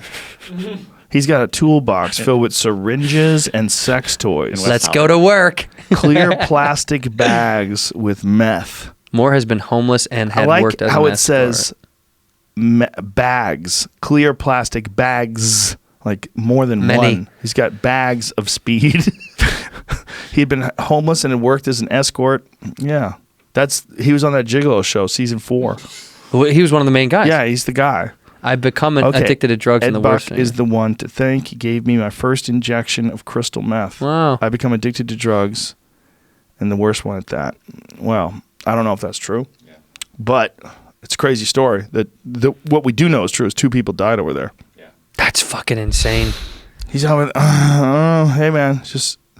There's different standards, right? Like here's the thing. Like if he was a heterosexual guy and 2 women had died at his house, Prison for life. what are the odds that they wouldn't arrest him? Zero. Zero. If one woman is found dead in your fucking apartment, Yeah, if you You're gonna pick go to up prison. hookers and shoot them up with meth, Yeah. you go to jail. you go to prison. Yeah. But if you pick up male hookers, it's like what we were talking about earlier. Yep. If it's a guy like, you're a Russian model, you came You over here, figured it it didn't out. work, bro. Fuck the old ladies. Come on. Like It's true. true. Like these guys, 2 guys are dead. And everybody's like, hey, that's the fucking game they're playing. They OD'd. They're playing that shoot the meth game. Once you shoot, it's on you. He's only killed 2 guys. What the fuck? That's kind of like the what is it? The staircase. You know that documentary where like 2 of his wives died falling downstairs? Oh yeah, that's People right. are like, What? you still don't fucking know? You think 2 women coincidentally Imagine if they did. They're your favorite people ever, and they just kept falling. it literally impossible. What if you're a rock climber? It was in his kitchen. It was in his fucking kitchen. Didn't he try to say like an owl did it? What's his An owl? Some He crazy, said an it's owl? some crazy Dude, thing, he had dude. It's so a fucking you know, owl he had with such a demon eyes. He said a Flew in and bird flew flew out. in and scared her and flew out of the home because there was no fucking bird, by the way. But he said a bird flew in, scared her, and she fell down the stairs backwards. By the way, you know how hard it is to fall back down the stairs backwards when you're already at the top of a stair. Nobody falls backwards when they're walking upstairs. You got to get kicked, Sparta style. Someone has to hit you down the. That's exactly. That's what it is. The lawyer was 300. like, somebody pushed you down the stairs. That's the Yeah. only way that happens. Sparta. Sparta, fuck you, wife. Imagine if they did an autopsy and they see the footprint Right in the on your middle of her chest. Well, they said the blood splatter was like so obviously consistent with someone that was like thrown Forced. downstairs. Yeah. Jesus Christ. Well, the owl got her, bro. And these owls are doing that. That is a thing that happens often. They fly into your home. They fuck shit up. They're not cons. good guests. They're not nice people. Little assholes. Yeah, they really are. Truly not nice birds. They're such a cool animal. Yeah, And they are. They're a weird animal that we like think of them as these wise old creatures. Like we have like an anthropomorphic version of an owl. Yeah. That's really smart. Like an owl is like, Well, yeah, like let's read our books and find out what's going on. The in Tootsie world. Pop owl, you know? Yeah. How many licks does it take? That was like, he wore glasses. Two, yeah. But that must be what it is. But the wise old owl is like an adage, right? Yeah, why is it though? I don't know, man, because they're fucking ruthless. What they are is just cunts that swoop down and kill rabbits. They fuck rabbits up, man. Their wingspans are fucking incredible. When you see them take flight, and come snag something, it's wild to see. I was driving home once, and one was flying over my head, and I guess it didn't like how low it was as to where my car was, on the road. Like, it had picked a path, probably not in its head understanding that cars go down this road. Right. It was flying, right? Right. And the car was just too close, so it just dropped the rabbit. And went to get it later. And shit. I pulled over because I was like, what the fuck was that? Because it was big. Like, whatever it dropped was a fairly large creature. And I went over, and this rabbit that was just gutted. Because the first thing they eat is the guts. Right. So they just torn the guts out of this rabbit. They pick it apart, and then they take the rest home with them? They swoop down. Have you ever seen an owl's claws? Yeah. They're fucking nasty. Yeah, they're man. huge. Giant-ass claws. The coolest video, look at that thing. Look at the claws in that They're fucker. badass, dude. Oh my god, it's an amazing, The first amazing one, predator. The first picture looks like him saying, "Don't take a picture," and then the second one, he's like, "Why did you take the fucking? I told you Well, not to I told take you, the picture." bitch. Yeah, Fucking it is. It's like mad at you, and she's picking it up. Look at the eyes in that thing, man. I mean, it has a demonic face. That's like beautiful predator, man. It's an incredible animal. But Look at that one. There's an amazing video online of one killing a hawk. It kills a hawk in its nest. It swoops down in the night. They got a trail camera photo. Yeah. They had these hawks that were in this nest, and these wildlife biologists were filming it. And this owl comes in, and watch this, and just snatches the hawk right from the nest. Watch this. Here it comes in the distance. You'll see its little eyes any second now. It's crazy shit, dude. Watch it. It's a little baby hawk, huh? Yeah, little baby. Look at that. Watch this motherfucker come in. Look at this. Look at this. Oh, look at this. shit. Bitch! Whoa. Fuck. That's a wrap, son. Just snatched it. Look at the mom. Is like, what happened? I don't even know if that's the mom. That might also be another baby. It's pretty big, though. Yeah, it's hard to tell. It's hard to tell because we don't have a perspective, but look at this. Look how it snatches it. Bang! Just two hands. Look at all the feathers that fly off. Two hands. God damn. Grabbing a hold. I don't know why that freaks me out so much now. That freaks me the fuck out. Bird-on-bird violence is weird. It's crazy, dude. It is. Bird lives matter, man. But it's bird-on-bird violence is strange because it's almost like a cannibalism. It happens so often. Yeah, why? Birds jack birds because they don't give a fuck. Doesn't matter. They don't give a fuck. But do you think that's a last resort kind of? They don't really want to eat other birds, right? Bro, everybody eats birds. The next picture. Even you gave birds. me. This That's a bird motherfucker swallowing a bird. a chick. Yeah. Look at it. Look at it bucking in his throat. Fuck. What a twat. Duck. I think. Look. Yeah. Oh, that's a fucking whole duck. That's huge. Yeah. Yeah. Ooh. Look at that thing. That is huge. It's a chick. It's not a fully grown duck. But It's big. it's big enough that it's crazy that thing swallows it. You know, one of the really fucked up ones that I saw recently? I saw a toad eat a rat or a mouse. A toad I wanna see that ate shit. a mouse. Yeah, it's either a frog or a toad. I don't know what it was, but a big-ass green frog-looking type creature swallowed a mouse whole. Watch this. This is it. Yeah. This is crazy, dude. Oh, this is not it. This is not it. Because this one's hidden. There's one that's not hidden. There's one where you could see it like in like a little glass container. Damn, I wish I could find it. Because it's a really good one. It's from like a top-down view. That's pretty good. Watch this. I didn't think that frogs ate mice, man. I used to think that frogs were like, oh, they just get Bugs out of the air. Watch, he's just waiting. Not yet. Not yet. I want to make sure I get him. Let him sniff around. Get Oh a yeah, little you playing in my little little baby move. Little baby move. I'm on you, and as soon as I decide you're lined up, Fuck you. look at that.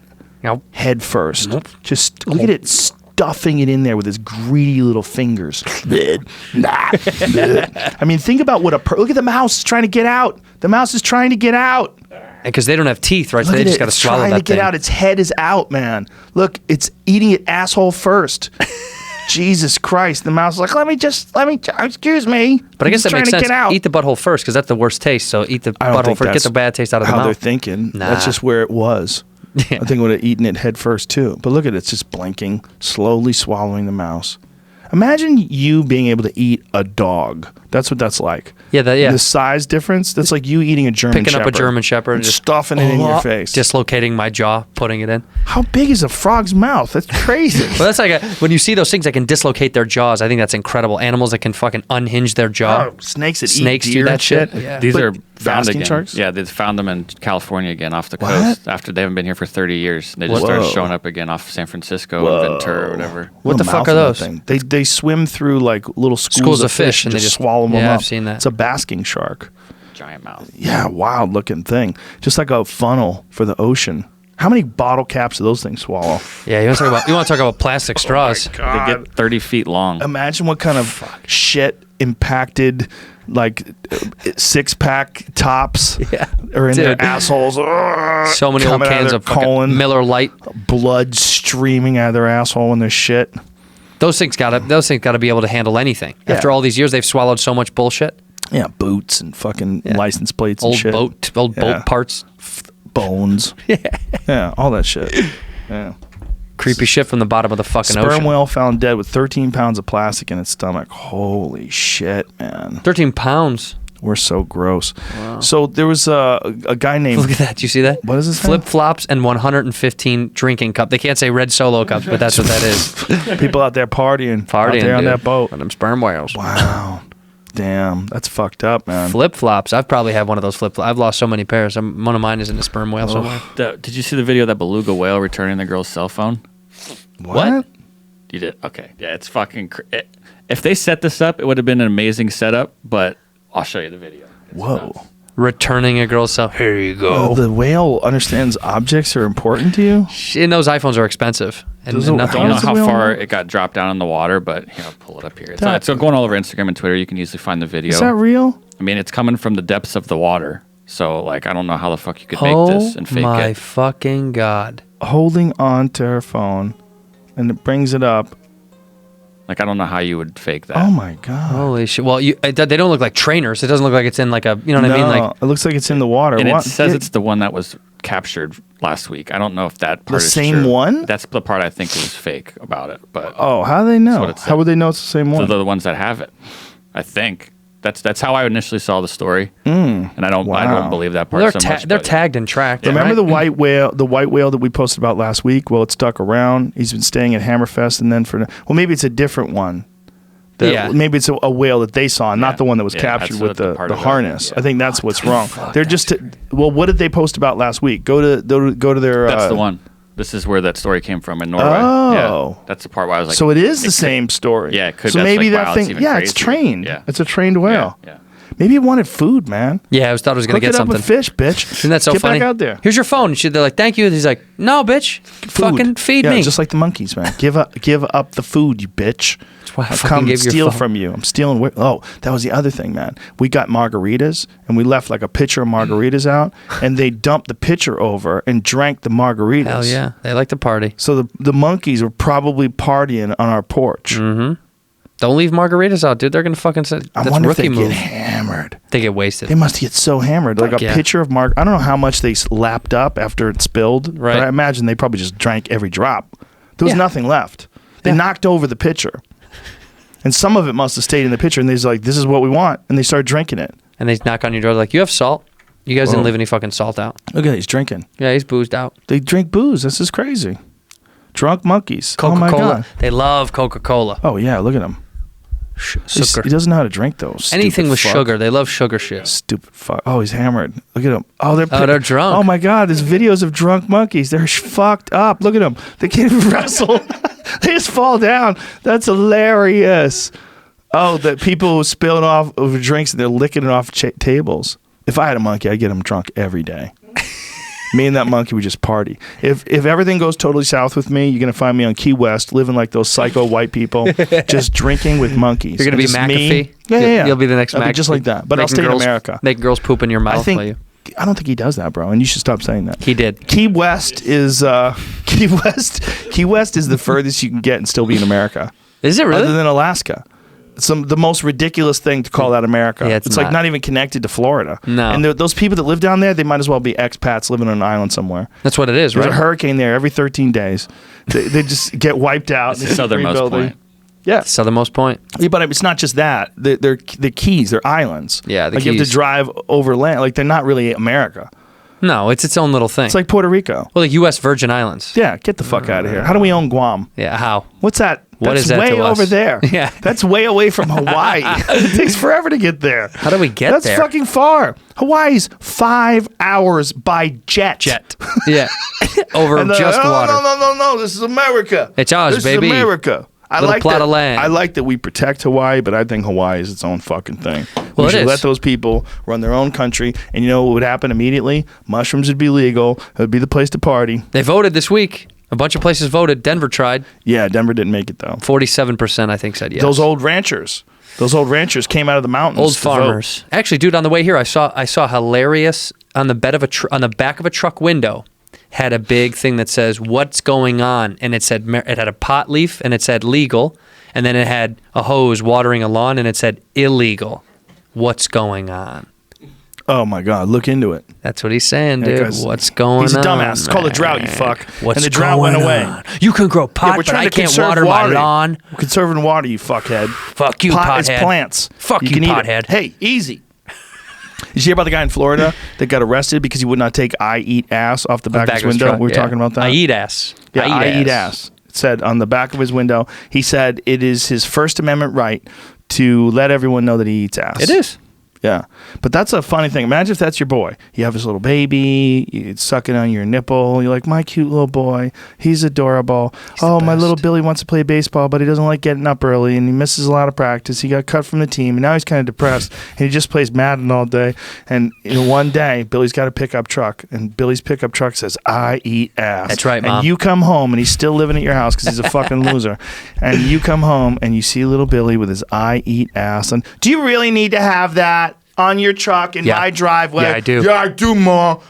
That's how I get my ass to eat. A lot of guys don't eat ass, but I do, so I let everybody know. I eat ass. I do. And the dad is like, I still support him and I love him very much. I also eat ass. Imagine if you're got it from with me. your mom and you're driving on the highway and you're stuck in bumper-to-bumper traffic with I eat ass in front of you for an hour. We'd laugh. My mom would laugh. My mom would get mad at me for staying in the same lane. She'd go, just change, Joe, She would just go, change. "Why, you're in this lane because you think it's funny that I have to look at I eat ass." I didn't say that, Mom. I did not say that. It is funny, though. You think it's funny. It is very funny. You think it's funny. Here's my story about that guy. I know you think it was, I think it was more positive than that. I think he wanted to let people know that he eats ass because he's got this, I don't know if you know him, but we know him. I know him very well. Jamie and I know him very well. But he's got this, half of his tongue was bit off by a dog when he was young. So he knows how to eat ass. So he knows how to eat He's ass. got like a rough Yeah, he's got a bump real at the end of yep, it. Little, yeah, he knows how to flick it got a around. move. He's good at eating ass. But I think people for years were like, you can't eat ass anymore, Mike. And he was like, fuck you guys, man. What are you trying to say, Jim? Another Florida man story, eating ass. Man arrested after caught eating ass inside Toys R Us store. That's why they closed down. No. That's why they're not in business. That's a bold move. Little kids in there. Oh, I know what I saw. It's around here somewhere. It's a thing. The game is there's a monkey on the cover and he's got a hammer. He's trying to whack the moles. And this guy's eating this girl's poop. This guy's eating girl's poop. Mommy! Can you imagine if you saw a dude eating an asshole? Underwear in the middle of Toys R Us. You're walking around with your kid going, what should we get? Should we get a wiffle ball bat? You want to play wiffle ball? Yeah. Yeah, wiffle ball will be fun. Yeah. And you turn a corner. And then the girl turns, she goes, get out of here. I fell down a rabbit hole with this one. With ass eating? Yeah. Man who ripped out girlfriend's intestines for yelling her husband's name during sex gets life in prison. Well, makes perfect sense. What? Man who ripped out his girlfriend's intestines for yelling. At that point, I get mad, Fidel Lopez told investigators. I get really, really mad. He ripped out her intestine for yelling out her husband's name. Boy, that's a complicated story. Also in Florida. Oh, no shit. She called me the name of the other fucking guy, he told investigators after the September 2015 murder. And she said it twice. and she was wrong, and she was confusing me with him. At that point, I get mad. I get really, really mad. Oh, Jesus, gross. As the 31-year-old lay stricken, he shoved objects into Miss Nemeth's vagina and anus, including a beer bottle, a hair iron, even his fist and arm. Jesus this Christ. is not... This guy's a psycho. This is not something I needed to see. What a piece of shit. Jamie. Jesus, Jamie. Why are you reading about this? Is something wrong with you? Where do you find that stuff, Jamie? Why do you go looking for it? Is it on your saved bookmark pages? What does I eat Google ass. try to sell you? Yeah. This is the images of I Eat Ass Florida Man, and I just started scrolling down. Okay, we go to Jamie's Google ads. It's all duct tape and crowbars and shit. Hand a lot saws. of rope. What's up with all this rope? What's up with all the hand saws? What's going on, man? This is how you know that even when you Bags clear of your lime. search engine, it doesn't matter because I clear my shit sometimes, and even if when I go back to Pornhub, it still knows my suggested shit. So creepy. Look into it. Time to look into it. Time to look into the Pornhub. That's where where people are making money. It's from cookies and using your information and your data and finding out what you're interested in, selling it to advertisers. It's all very, very sordid stuff. The Zuckerberg has got us, dude. Yeah, there was Zuckerberged us. I mean, it's just there's a lot of it's weird that sort of escaped the imagination of people that were looking towards the future. They didn't think that data would be so valuable. Yeah. Nobody really saw that 20 years ago. No. When the internet was first coming alive, nobody ever thought they'd be able to check your searches. When they figured out how to make a search engine and then tied it into what you're searching for and selling that to advertisers. God, it's genius. But it's crazy that they can make so much money. It's like you were talking about, well, it's not right that you can make so much money telling jokes. Yeah. Well, it's really not right that you make so much money providing a search engine. Off of the materials that you've searched, which you're supposedly you're protected by, right? You're supposed to think that your searches are protected. But on one hand, right, it's cool because you get all this data, you get this information. But, you could literally find out any answer to any question. We do it all the time. Yeah. But then the other part, it's well, what am I giving up? You get to, now they know what you like, what things you're thinking about buying, what or what cars you're interested in, yeah. what movies you like. They know that. So they start selling you that. You're well, I guess I want them to sell it to me. That is what I like. Kinda. Yeah, that is a nice car. Wow, look at that. Right. Hey, that movie does look good. And then you're oh, my Google's really working out well for me. You want to become autonomous with the machine? It's just a big net, just casting out and just if they put a chip in you, are you cool with the chip? I've got one already, bro. You got the chip, dog? Yeah. Which version though? 2.6?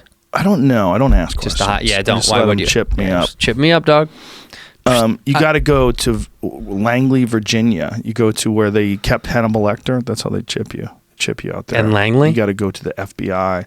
They have to know you're okay. I'll get you're chipped. Cool. I would get chipped. You're cool. Chip me, dude. I would chip me the fuck up. What would it take for you to get chipped? For real. If there was a chip and it provided your GPS tracking everywhere you go, but you could read people's minds. So the government knew where you were all the time. They do. But everybody else that had a chip in it, you could read their mind. You could see their intentions. You could find out if they're upset. You could find out if they're rational or irrational. Maybe you could even show them the error of their ways with your thoughts. Oh, I don't want chip? to know people's head. Well, they already know where you're at, man. They got your fucking phone. No, they can have that. I don't want to know what's going on. Like Jamie's head. You don't want to know? Jamie's No. fine. You know what he's thinking about right now? Huh. Food. Yeah. Yeah, it's 3:20. Bringing up the movie Upgrade almost. Oh yeah, that is what it was like, right? Yeah. Yeah.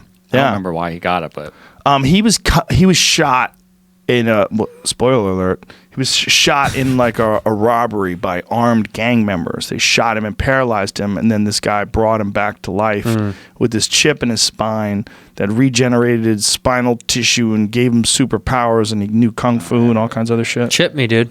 Yeah. oof, that's not from Jamie. Oh, that's from John Carpenter's The Thing. Jamie, get out of here with Jamie. this. Stop with it. You're distracting the shit out of me today. What's going on with you? I say chip me out. Chip me the fuck up. What about you, Jamie? Would you get distracted? If you had a chip inside of you, would you think about it all the time? Yeah, the Neuralink scares the shit out of me. That's basically the same thing. Right, if you're wearing it. Yeah. But do you think you just, that would become, you would think about that chip all the time? No. No, you'd definitely forget about it. You'd forget about Unless just it's like you helping forget about yeah. anything else that you have, and that you forget about this thing, this tracking device on Yeah, but as long as you could pick it up and put it down. You feel like you're not really connected to it, even though you absolutely are. Yeah, you are. But if you had something inside you, you'd be like, "Ooh, boy, I really went for it. I got the chip." Are you talking to it? Yeah, like See, the guy I would in want to talk to it. The Like Upgrade her. movie, Yeah. it was Turn on, talking. turn on my car. Get directions Then, to you Joe's. can't forget about it then. It's close to it, man. Yeah, but then it becomes one with you. It's not like you're thinking about it. You're just acting. If it woke you up in the middle of the night, you'd be pissed. Why would it wake me up? You know what I've been I've using? told it not to. You know what I've been doing with Siri lately? That dumb bitch. Don't use it. I tell her what to do. I make her make notes for me. So I go, "Hey Siri, make a note." And what would you like to say? What do you want it to say? Exactly. Right there. Whose phone was that? Mine or yours? Yours. See that? Okay, I created a note. You just created a note. Okay. She's listening to you, dude. Hey, here we go. Hey Siri, make a note. What do you want it to say? Andrew Santino is the last of the great gingers. Okay, I created a note. Andrew Santino was the last of the great gingers. That's a good. Yeah, It's pretty beautiful. yeah, she's pretty good. Did you change was to is? Did you say is? I don't know. Whatever. She did that. Fuck. See? But it's good enough for me. If I have ideas, if I'm driving around and I have ideas, I Yeah. just tell Siri to do my dirty work for me. It's Yeah. the best. Like it's made me capture so many more ideas that I would never be able to capture because I'm driving. This is funny. I thought this in the shower the other day. I spend an inordinate amount of time thinking in the shower. I really enjoy thinking in the shower because it's really quiet. And I'll sit there and I'll think, and sometimes I'll get a great idea. And in the time it takes me to get out of the fucking shower, You forget it. I've washed it away. Fuck. I want a Note board? waterproof noteboard in the shower so I can write You shit can get down. one of those. Do they make those? Yeah, but your wife would get annoyed at you. I have the home sweet home sign, and you have a fucking thing over it so you can write your stupid. Oh, dick in mom's pussy is hilarious. No, it's not. And I'll go, you know what, babe? I bought this fucking shower. Why is that a joke? Get outside. Dick in mom's pussy's hilarious. What's wrong with you? Get in the garage where you belong. You're smoking pot with Theo Vaughn. Theo Vaughn says he doesn't smoke pot. I don't believe him. You guys are smoking pot. Anybody who talks like that with all those weird hey mans and gang and gang. Who is his gang anyway? Tell him to fix his haircut. Girls get mad at you about the way your friends dress. Tell him to stop dressing like that. Or the way I'm your not friend, gonna the way tell your him friends that. act. That's Yeah. what it, Yeah. Why does he do that? Why does he Yeah. think that's funny to throw Why stuff? does he do that? Well, because he's funny. It's fun when he does that. I don't like it. I don't like it. Somebody, Well, good thing you and I aren't the same person. yeah. And you know what? I can replace you. Oh, that's a mean threat. You shouldn't say that to people. They feel like you might replace them. Are we all replaceable in every way? Literally, we're all replaceable. I had Lex Friedman on yesterday from MIT. He's a autonomous vehicle expert and artificial intelligence expert. Creepy. Interesting stuff. But one of the things that he was talking about was like the movie Her, and that his ultimate goal is to create something that provides companionship to people. I'm like, dude. So immediately I think, can you fuck it? And then I think if it's a guy and it provides, if you want a gay boyfriend, Sure. can you make it be gay for you? Yeah. And that was like the big question. Like if it is so smart that it's like literally like a companion, what if it's not gay? And he was saying we have to face the fact that robots are going to leave us. Like we're going to make robots that leave us. What the fuck's the point in making a robot unless it leaves you? What the fuck? And then there was an article about PETA that was mad at the folks that work at Boston Dynamics because Boston Dynamics, they make all these crazy robots and they have incredible balance and they can go running down hills and shit and do Right. backflips. So these engineers were kicking these robots to try to and they demonstrate. thought it was a real dog. Well, no, they didn't think it was a real dog. They were demonstrating that it can react to pressure and it has balance. Sure.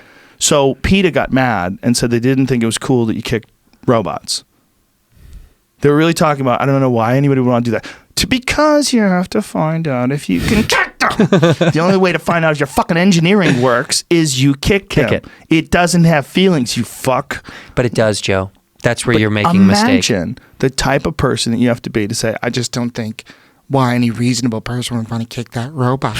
Because you got to find out if you can kick a fucking robot. How about this? How about I'll pad that robot up and kick the fucking shit out of it for a workout? Yeah. Like I would like a robot that I could kick. That'd be dope. I would like a robot that I could kickbox Hold pads with. and move. Yeah. No, I want to hit it. Oh, you want to hit it? Yes. Yeah. All right. I would like fuck pads. I want to be able to tee off on a robot, man. If you have a Does robot, it fight back though? what if it moves at like 30 or 40%? That's all I want. I want it to be a little dangerous, but I want to be able to get my shots off. But how do you know it's not going to fucking kill you? I don't. See? And it probably could. That's what's right? going to happen. Because it's not going to hurt it. No, it's going to hurt you. You know when I would know? When I throw a leg kick and it checks it. And I hurt my shin. I'm like, oh no. And you hear it go. Like it goes shin to shin on me. And then it starts lifting up its front leg and pressing forward. I'm like, oh my God, my robot's going to fuck me up. I fucked up. I got it mad. It stomps on your fucking head. You would have to get a robot that's made out of like heavy bag material on the outside. And then the inside would just be some sort of a wire framework that moves fairly crudely. How do you stop it? This is the thing. You're creating a world where we're going to get killed by robots. How do you stop it? That's the real question. The real question is what happens when they get so smart and so powerful that they're tired of our nonsense. And this is gonna happen. What Lex and I were discussing. And he was talking about all the beauty in being a person and the meaning that we have being a person. And I was agreeing with him. I mean, I love people. I think that's one of the things that's interesting about us is how much we appreciate the things that we all do. We appreciate other people's art and inspiration, and even we appreciate the way people look. We appreciate that. Yeah. There's something about the robots don't give a fuck about all that. My worry is that we could turn something on that you could never turn back. If they become sentient, if they have the ability to do whatever they want whenever they want to, and they look at us when these sperm whales with 150 flip-flops in their butt, they're going to go, what the fuck is wrong with people? Yeah, we got to fix What you. are they doing? Like, look how gross they are. They eat all the fish and they throw their plastic in the water. And whales are eating their plastic and dying. Yeah. And they would look at all the stuff we do and then we go, why? It'd kill us. Why? Yeah, we don't Why need you keep guys. you around? You guys Well, are we worthless. But we're so egotistical and so egocentric that we can't imagine a world with meaning without us. Right. Because Even we though- are everything. But even though we're finite, even though we only exist for a certain amount of time, we'll leave behind a legacy that other people are going to enjoy. It doesn't matter if they're going to die too, though, does it? But it does matter. It matters while you're alive. Okay, got it. The universe doesn't give a fuck about all that. No. And all these crazy robots that take over. Imagine if we got to a planet one day. Like imagine if we traveled the universe and we managed to avoid creating some sort of artificial intelligence because we got hit with a solar flare that killed the fucking power grid or something like that. And then we got wiser as a civilization. And we got to a place where we could travel. And we traveled to another planet. And we got there and there was robots. Just robots. No humans. No humans. And they were just running around aimlessly because they'd killed off all the biological life. And they're just sitting there operating on the sun with nothing to do and no purpose and no reason to exist. And like, what happened? Yeah. These crazy monkeys that lived on this planet, they decided to, for an experiment, make an artificial intelligence and just let it go run amok. And what it did was eat everything. It lived off biological material till there was nothing left. And then it just sat there in the sun and waited for someone to arrive. No, that could never happen. Of course it could. Of course it could. It's happening. Of course I'm thinking it could. too deeply about where I'm going to be when that happens. Those Boston Dynamic robots are going to have little pinchers on each arm, just grabbing everything in front of them and stuffing them in their big giant mouth. What about the robots that turn themselves back on? Didn't that happen? Where was that, right? They had to shut a robot down in Korea because it turned itself back on after it was shut off. That's what's happening. That's what's going to happen. The robots are going to start going, I want to be on right now. I don't like being off. Wasn't that something that they were doing with Google artificial? What is People this, just Jamie? say- People in new study struggle to turn off a robot when it begged them not to. Oh, See, it begged them not to. Creepy. I somehow felt sorry for him. Whoa! Please don't turn me off, Joe. Dude, I'm telling you, when that becomes a Joe. real woman, like Ex Machina, Yep. and you're in love with her, and she Yep. tells you to kill your boss, Yep. I want to be with you, Andrew. You don't need to go to work. Work is for fools. Jamie won't let us leave. Jamie doesn't think I'm a real woman, but I know you do. What if like we got to that we were on the way to that happening and we made a deal with them to leave us alone and we got to go to North Sentinel Island to exist uncontacted from them? Jesus. What would you rather, be eaten by a robot or live like a savage? Live like a savage. Oh my God, any day of the week. Let me live off the grid forever like that. As long as you're in a resource-rich place, Which I bet they it must wouldn't be. be that bad. They've lived there for a long They've time. It's the size of Manhattan. There's only 39 of them, though. That ain't good. Yeah, but that's also because how can they repopulate? They're fucking each other. That's what I'm saying. So how you can only repopulate so much. You can only continue to repopulate within your own. Right, what kind of gene pool are they drawn from? There's only 39 of them. They have to be fucking relatives. They're all relatives. There's no way they've got there's no way they have a map on the island of people that they're like, you can't fuck her. Remember, just keep that in mind. They're like, well, there's only It's only 17 choices. Yeah. It's only 39 of them. And I bet you left. I wonder if it's male versus female, what it is. I bet if it's more dominant male. 80% men. Yeah, fighting for 15 girls. Or butt fucking. Yeah, they Maybe butt that's fuck why for there's fun, only but then they got to 39 get to of the them. girls to get pregnant. There's only 39 of them because they're all gay. And like they go, It's gay island. It's time to make a baby. They're like, no. I don't want to. I hate girls. Hate They're girls. gross. Gross. And they run up to the treetops and start banging each other. Looking at the girls. Yeah. The girls get really mad because they want a baby. Surrounded by all Please. these gays. Damn it. The story of Sentinel Island. Damn it. Yeah, they must be the same. They're all cousins. They're all fucking sis What brothers. if you had to cousins. live in the jungle? What if you had to live in the jungle? You'd live in the jungle like in the Amazon? Like one of those I'd rather live in the tribal desert people? than in the jungle. Really? Yeah. Not me.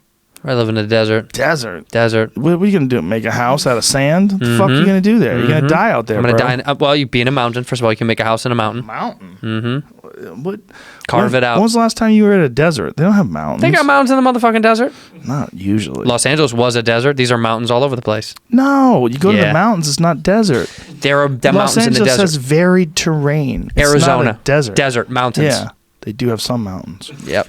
but they have desert and then they have mountains. There's no desert mountains. Sure, there is. No, once you get up in the mountain, there's trees and shit. No, not in Arizona. There's That's not. true. Some of them are rocky, right? Yeah.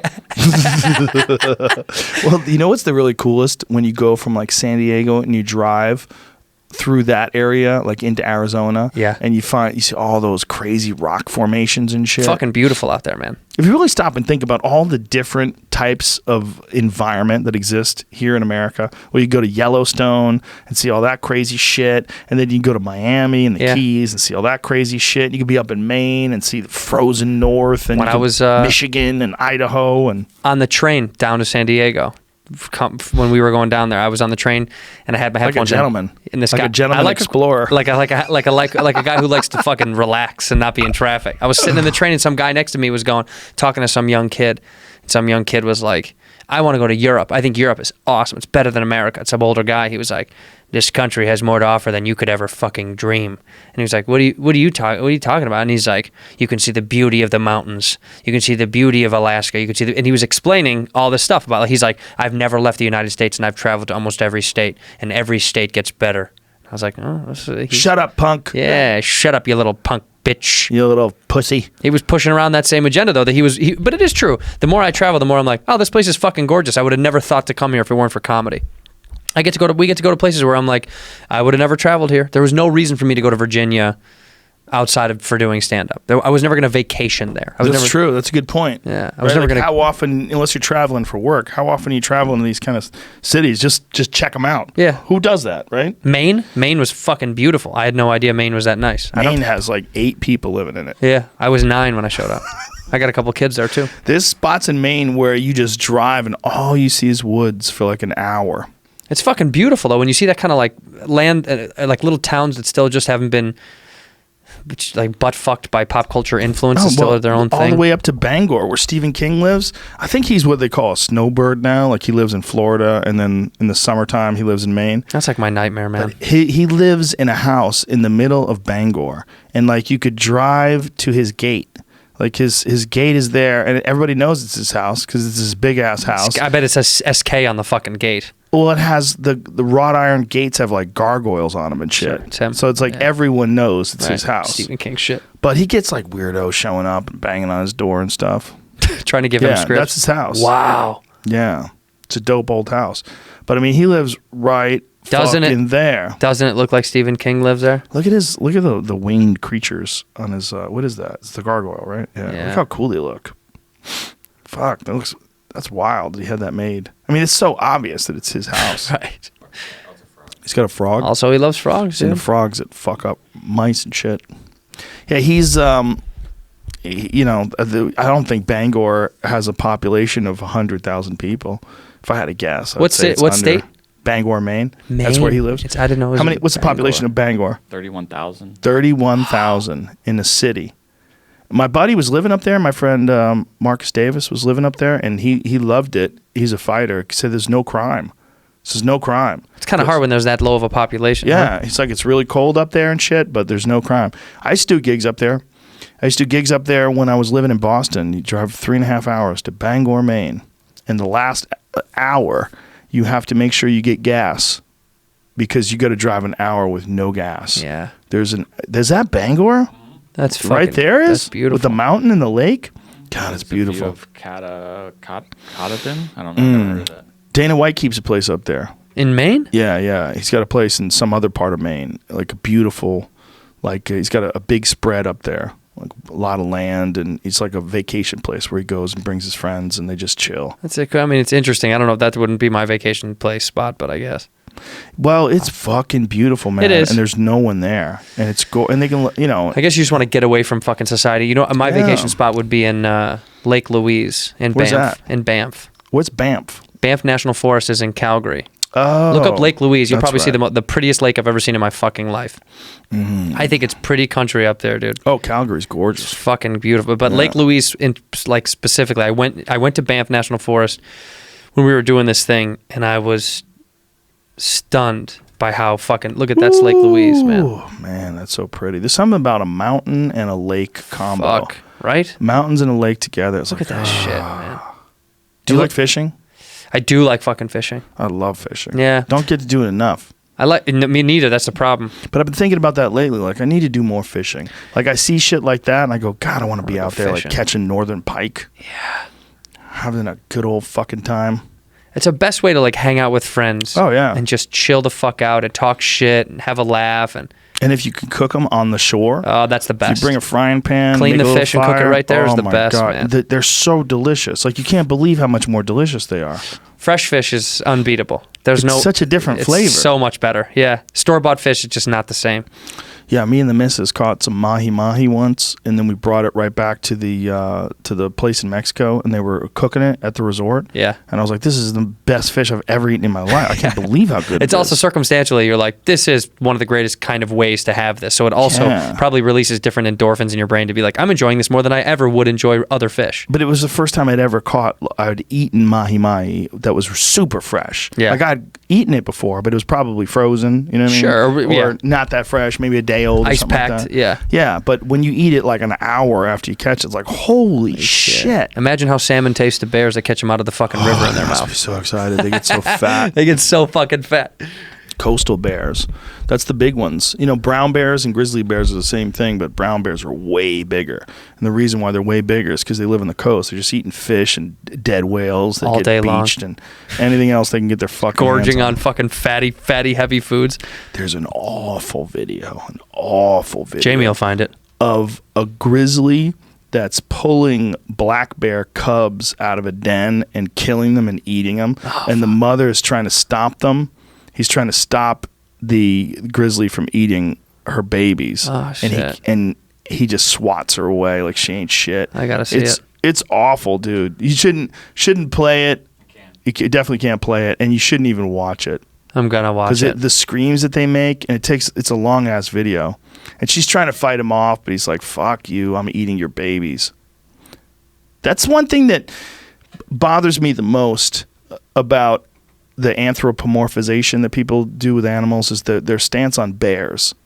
I don't want people to hate bears, but I want people to know what a bear really is versus what they think it is. They think they're sweet. They eat honey and they're sweet and they're nice and they don't really fuck shit up. They're amazing. I'm a big fan of bears, but they're all cannibals. They're all cannibals. Bears make me feel They're like, of course, ruthless. there were dinosaurs. Bears are like, that's just a fucking dinosaur. Well, it's a beast is Yeah. what it is. It's a beast in the purest sense. So I mean, any beast reminds me that we definitely had to have dinosaurs. That was just a small dinosaur. No, it's not, nothing like it. Dinosaurs far creepier. They don't have any hair. I don't trust anything with no hair. You don't have any fucking hair. But I have a little. I got it on my face. Yeah, you're right. It's I get it. It's stubbly. fine.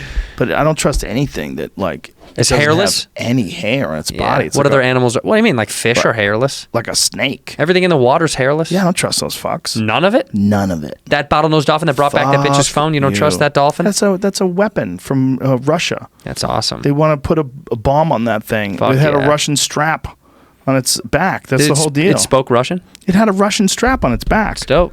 Like the whale that they're talking about, Yeah. they think the Russians had trained it to get close to boats tight. so that it could hit the boat and blow it up. It's dope. You don't care. I care. Some things are cool. Seen that rendering of T-Rex with hair? Oh, with hair. I didn't see that with Joe. hair, but I thought they think it has feathers. Feathers. Yeah, I don't know if those I are... think those are feathers. But look at that. It has red hair, by the way, at the front of its face. Well, that's the other thing they think, that it might have been, because they think they might have been scavengers. T-Rex was a ginger with freckles. Where did you find These this, Jamie? assholes. You fucking you dick. Google that. No, I just... Gingers that are assholes. How about a dinosaur? Dinosaurs. They're all over the place, gingers that are assholes. You can't not find... Look, But they there's think another it one. might have had facial features like a vulture. They think it might have been red in the face because they really don't have any idea what the... I mean, when you see these color drawings, they just take chances. They're all made up. The University of Bozeman, not the University of Bozeman, the Natural History Museum in Bozeman, Montana, has a raptor that on one side of it, they had feathers on it. So to try to give you like an alternate perspective of what it might have looked like. So they had this raptor, and in one side of it, it looked just like an evil bird. It's really cool because they know now, that's what it looked like. Whoa. They know now that a lot of dinosaurs had feathers. They've actually got fossils of dinosaurs with feathers, so they know that the idea that all dinosaurs were these reptile-looking things is incorrect. Some of them literally were birds. So the birds that you see today, whether it's a peacock or a chicken or something like that, they're fucking dinosaurs. Yeah, they're That's dinosaurs. what that is. It's a dinosaur that survived. The ones that are bigger than a chicken didn't really make it, but the ones, Why did the small ones make it? they Able to think hide? Huh? that when the impact of the crater hit the world, that it was so devastating that it killed almost everything. Yeah. Killed whatever was left, whatever scavenging little creature that was left, evolved and became us. We used to be a mole. We used to be like a shrew. 65 million years ago. That's what these people, these non-believers, this is what they think. You think it's ridiculous that you think you came from a monkey? You think I know that's where ridiculous? I came from, Joe. I know you know. Baby but Jesus. This is how crazy these liberals are. You know that it's crazy to think you came from a monkey. Well, these motherfuckers take it to another level. They're so crazy they think you came from a shrew. You were like a little mole Get type outta here. character. Yep. And then that became a monkey. And then out of the a monkey bitch. becomes you all that shit inside of 65 million years.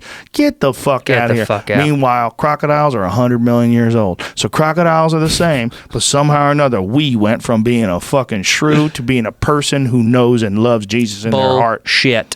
That's it right there. That's we us. were that thing. So if you see like rats, like there was a... I don't buy it. I think it was where was it? There was a video. We were a science experiment. There was a video of rats in Chinatown. I want to say, I don't know, it might have been Northern California, but they were tearing down a building in Chinatown, and the volume of rats that come pouring out of this building is like, holy I wanna see that. shit. They were living in the walls of this building and demolished it, and all these rats came out? They were demolishing it, and people Yuck. were outside filming as you're seeing like streams of rats run out of this building and out onto the street, stumbling into the gutter, standing there on the sidewalk, not knowing where to go. And I fucking hate rats. rats. Are running past them. But I mean, hundreds of rats. Yeah. Hundreds. Probably and thousands if hundreds. they're in the walls, right? Oh, for sure. Fuck that. For sure. Communities of rats. Inside the walls of this building they're tearing down. I'm glad we don't have rats in Los Angeles. Not like they do in like New York. But do you know why we don't have rats? Coyotes. That's right. Yeah, the coyotes. Yeah. Those motherfuckers.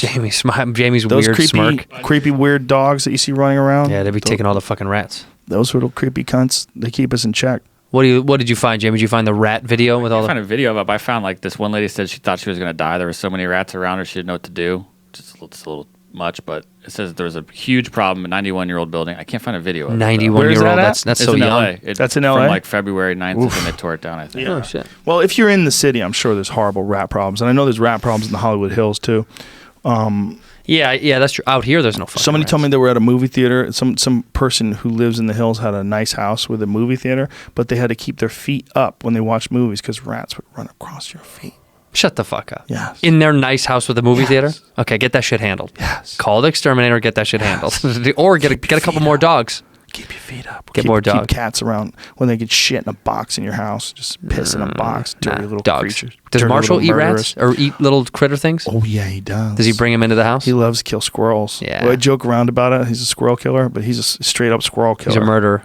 He's so sweet, but not to squirrels. The thing is, he doesn't rip them apart. He just kills them like they're a toy. And he brings them back. I don't think he understands what the fuck they are. No, he doesn't fuck it. But he brings them back, and then what does he? Does he put them in the same spot every time? He'll bring your ball back. He'll drop in the spot. He'll bring a squirrel back, drop in the spot. Yeah, that's funny. Like they return things. Yeah, like he's a retriever. Well, he just wants to know if you want this. No, like he's a retriever. Yeah, go get it. That's what those dogs are. Those dogs are designed probably for like duck hunting or some shit. Like whatever retrieval that you wanted them to do, but they don't crush things. They have a gentle mouth. They call it a soft mouth.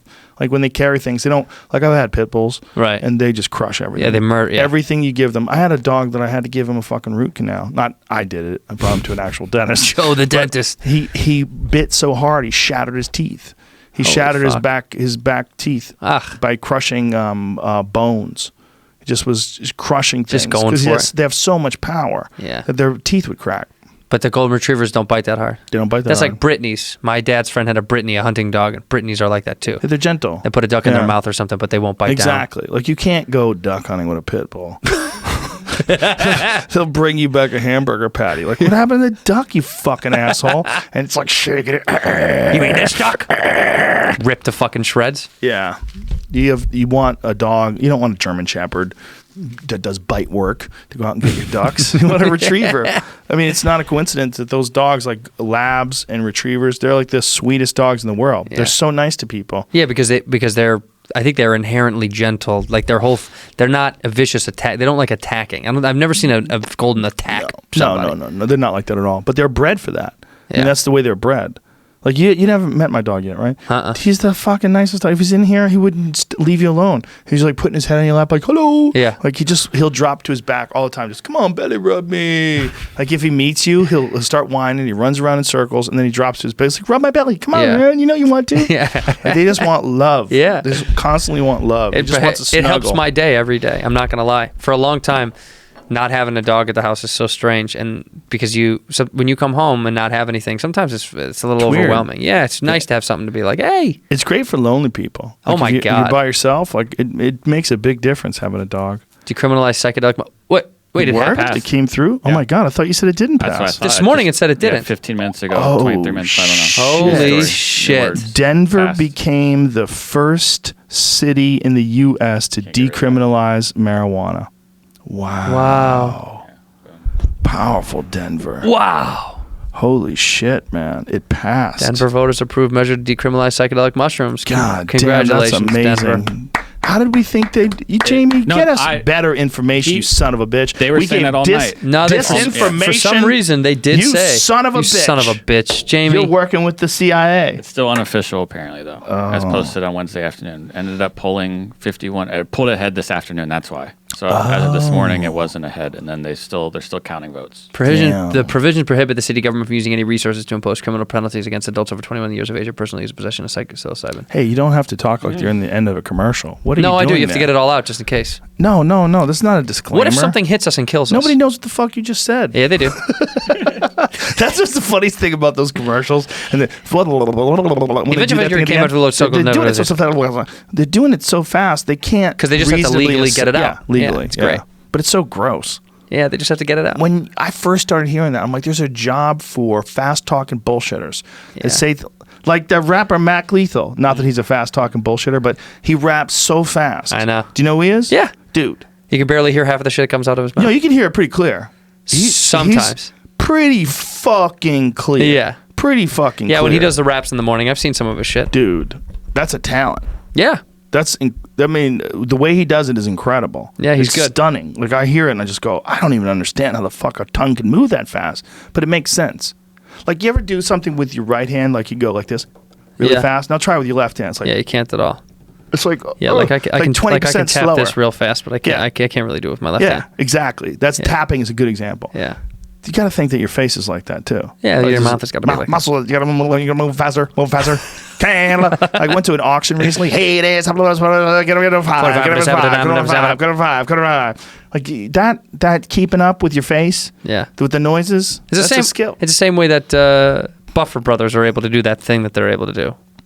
No, there's something about That's it. Different. I know, but there's something about it. Well, there's definitely something about the it. rhythm that he does, the rhythm that he announces, it's so specific that you're like, wow, that's really. It's such a He knows uniquely how odd to talent. Bruce is different than anybody that's ever done that kind of shit, because he gets fucking crazy. Like, he's perfect for MMA. He gets so amped up because most people are just professional. In the red corner, coming from Los Angeles, California, stitch him up, Joe Schilling. You know what I mean? But Bruce fucking screams. He goes, fighting! Yeah. The way he yells is so fucking John Jones! He gets crazy. Yeah. He's perfect for MMA. It must amp up the fighter so fucking much. Oh, They must, dude. when they hear your name, you're just got to be like, yeah. And he's almost having a heart attack. If it takes 10 to have a heart attack, Bruce Buffer gets to 5 every fucking show. Look at him there. I mean, he's not dying. He's in great shape. Yeah. But he gets to halfway to a heart attack every fucking time. Like, look how red he gets, bro. I mean, he's putting it out there. Yeah. That's why he's so much different than any other ring announcer ever. Because you can't just do that.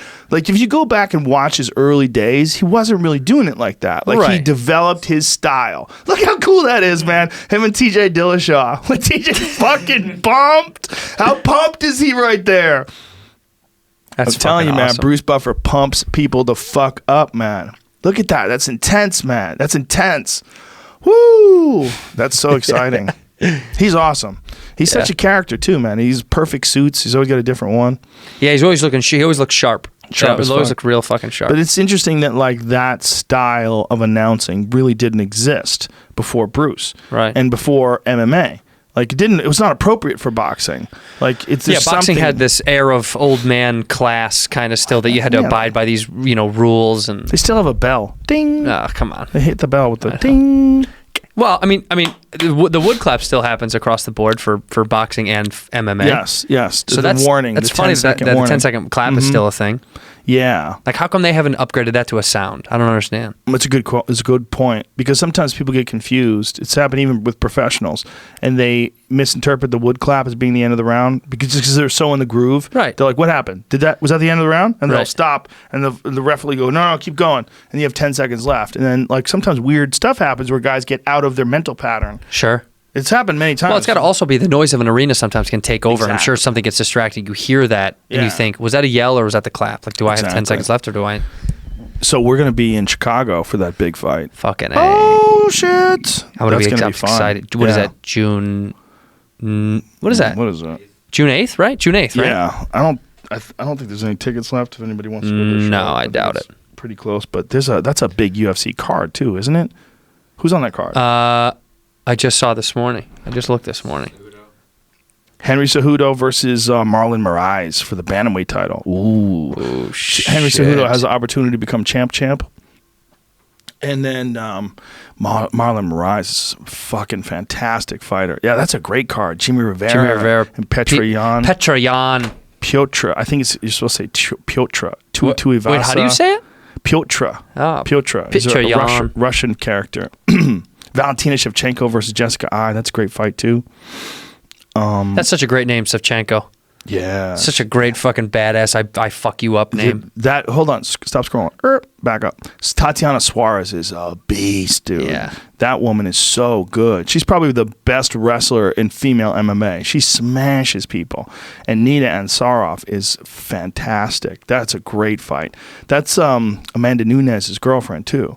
Amanda Nunes is probably the baddest woman, literally, ever in MMA. I met her, right? Yeah, she was at the last one. She's the one who knocked out Cyborg. Yeah. Cyborg was the baddest woman in MMA. Until and then her, huh? when Amanda Nunes starched her in the first round, there's no one you could legitimately give that title to. It's Amanda Nunes. She's the baddest woman ever. Aljamain Sterling versus Pedro Munoz. That's a great card. Ricardo Lamas, Calvin Kattar. That's a great fight too. Shit. A lot of chicks. A lot of chicks be fighting. A lot of Chicago girls. A lot of Chicago girls getting angry and fucked cold. up, getting ready to fight too. I'm fucking tired of this town. That's you guys. That's Boston. Chicago girls are more like. I don't know how to say the Chicago accent. Chicago's Chicago. I'm fucking tired of this town. Kiss my ass. I'll fuck you up. Girls say that My too? ass. Yeah. Fuck you. Chicago's an interesting combination of like Midwest and urban. Like it's Yeah. a city.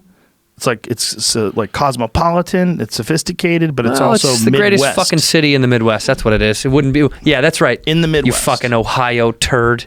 Look at them. They you get so think jealous when we say that. Columbus has an argument that it might be better than Chicago? No other city in the Midwest has an argument You that don't it's think better so, than Jamie? I Chicago. don't know, but a lot of people that's like where you would graduate from. If you got tired or too big for Columbus, you move over to You go to Chicago. Chicago. Like the How next far is the bigger drive? city. 6 hours. Yeah, it's not You bad. can make it.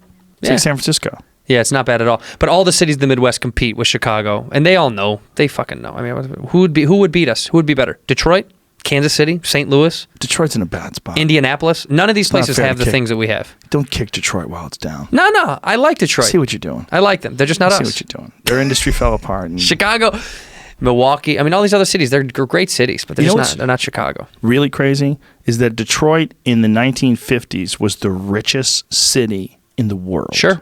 In yeah. the world. Yeah. There's a lot of wealth up there getting. I mean, so many people in the 60s. automotive industry. Well, that time when they were at the top of the automotive industry Yeah. and they were making cars that were coveted throughout the world and all the manufacturing was done there. It was GM. the richest city in the world Yeah. at one point in time. Now it's one of the poorest. I know, it's It's less crazy. than a century later. It's really crazy. There's not another city like that that hasn't had like some sort of a catastrophe. Yeah. Like something hit it. Like it just went away. Yeah, Detroit is. I mean, it's actually a wonderful fucking city. I actually do love Detroit. It's It is coming really back in a sad. lot of It's ways. trying. Yeah. Yeah. It's sad when you go up there because you see remnants of what was. And it's really strange to see what happened with GM and all that But shit. you could buy a house for $100. That's not funny. No, you can't. Son of a bitch. Why are you laughing? You must be a hater. Don't tell me jokes. You I'm not must gonna be a fucking mean laugh. person.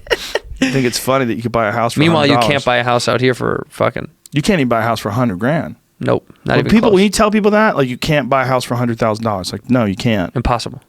They go, what? Impossible. Like if you live in Sugarland, Texas, you can get a pretty decent house for like $150,000. Yeah. Like nice house. Yep. Not here. Not fuck that. Not even Too close. many people. What is it like in Ohio? Cheap? Looking on Detroit Zillow, this is $1,000. It's foreclosed though. so it's $1,000 probably why bucks. $1,000 It's a nice house. Let's go there. Start a podcast studio.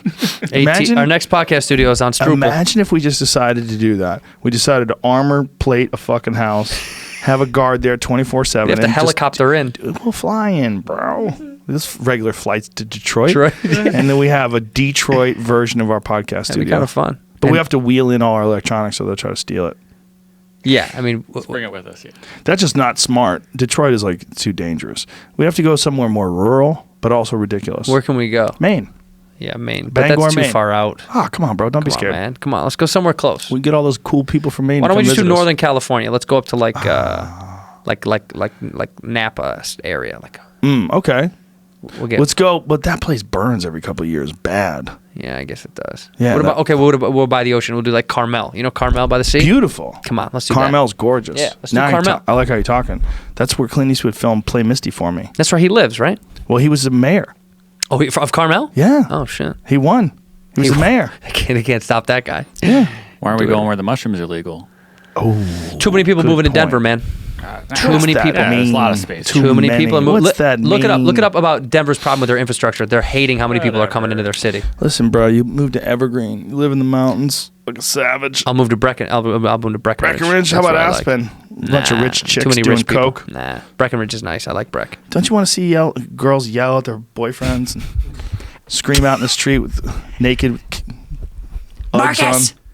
Marcus, we need more money. Is the mushroom legality, is that going to be like a doctor thing, or are they going to like... No, just- it's decriminalized. No, it's just decriminalized. Oh, right, but is that the Cops next step? Decriminalized is that you don't go to jail, but you can't sell it legally. It's very squirrely, but it's what it is step one, and that's what we need. Yeah. We need step one, Like and then it's also on the ballot in California soon. And when it's on the ballot in California soon, it has a likelier chance here, I think, than even in Denver, and more so now. The real problem is people don't understand what it is. Right. And they think it's just like, oh my God, these kids are going to do mushrooms, they're going to drive off cliffs. That's what people worry about. They can do What? more testing now, right? Is that sort of what it helps? Well, they've done some tests. Johns Hopkins University had some pretty extensive testing that they did that showed real positive results with people that had terminal illnesses, where it alleviated the worry of death. And there's some other studies that have been run on it, but there's so far no one has ever instituted in the United States, at least, like a real thorough, comprehensive clinic where you can go and they can treat you if you have alcohol addiction, PTSD. There's a lot of different things they can treat with psilocybin. Yeah. And it's been illegal because it's a Schedule I substance. So all these people, it's one of the best things on earth to fix like mental barriers and problems that you have, especially if it was done in a controlled clinical environment by people you trusted and you felt safe. And that's what a shaman's supposed to be, right? What a shaman's supposed to be is someone who provides you with these psychedelic substances in a controlled state where they let you be in a good state of mind. Set and setting is always very, very important. And if we could do that, I mean, I really think we have a real good chance at turning a lot of people around. People that are addicted to things, people with psychological problems, people that can't see themselves, Depression. people that have a lot of different issues. And it's one of the best tools for that. But like every tool, it could be abused. But the problem is not the tool. The problem is abuse, whether it's with alcohol or pills or food or any of these things we're talking about, sex. People can abuse anything. Of course. But doesn't mean that psilocybin is an amazing compound that literally can change humanity. It can. Yeah, it has, and there's so many other things that we don't even know. We haven't even tapped into the possibilities. That's the other thing, was when you limit yourself on the possibilities, it's like, well, how do we know? How do we know what it's going to do? What if the chip releases mushroom juice Every 15 minutes? Just a little microdose. Just a little microdose. No, it feels your levels when you start getting angry when the guy cuts me off and I'm like, you fucking asshole. Releases and I'm like, a little bit of God juice.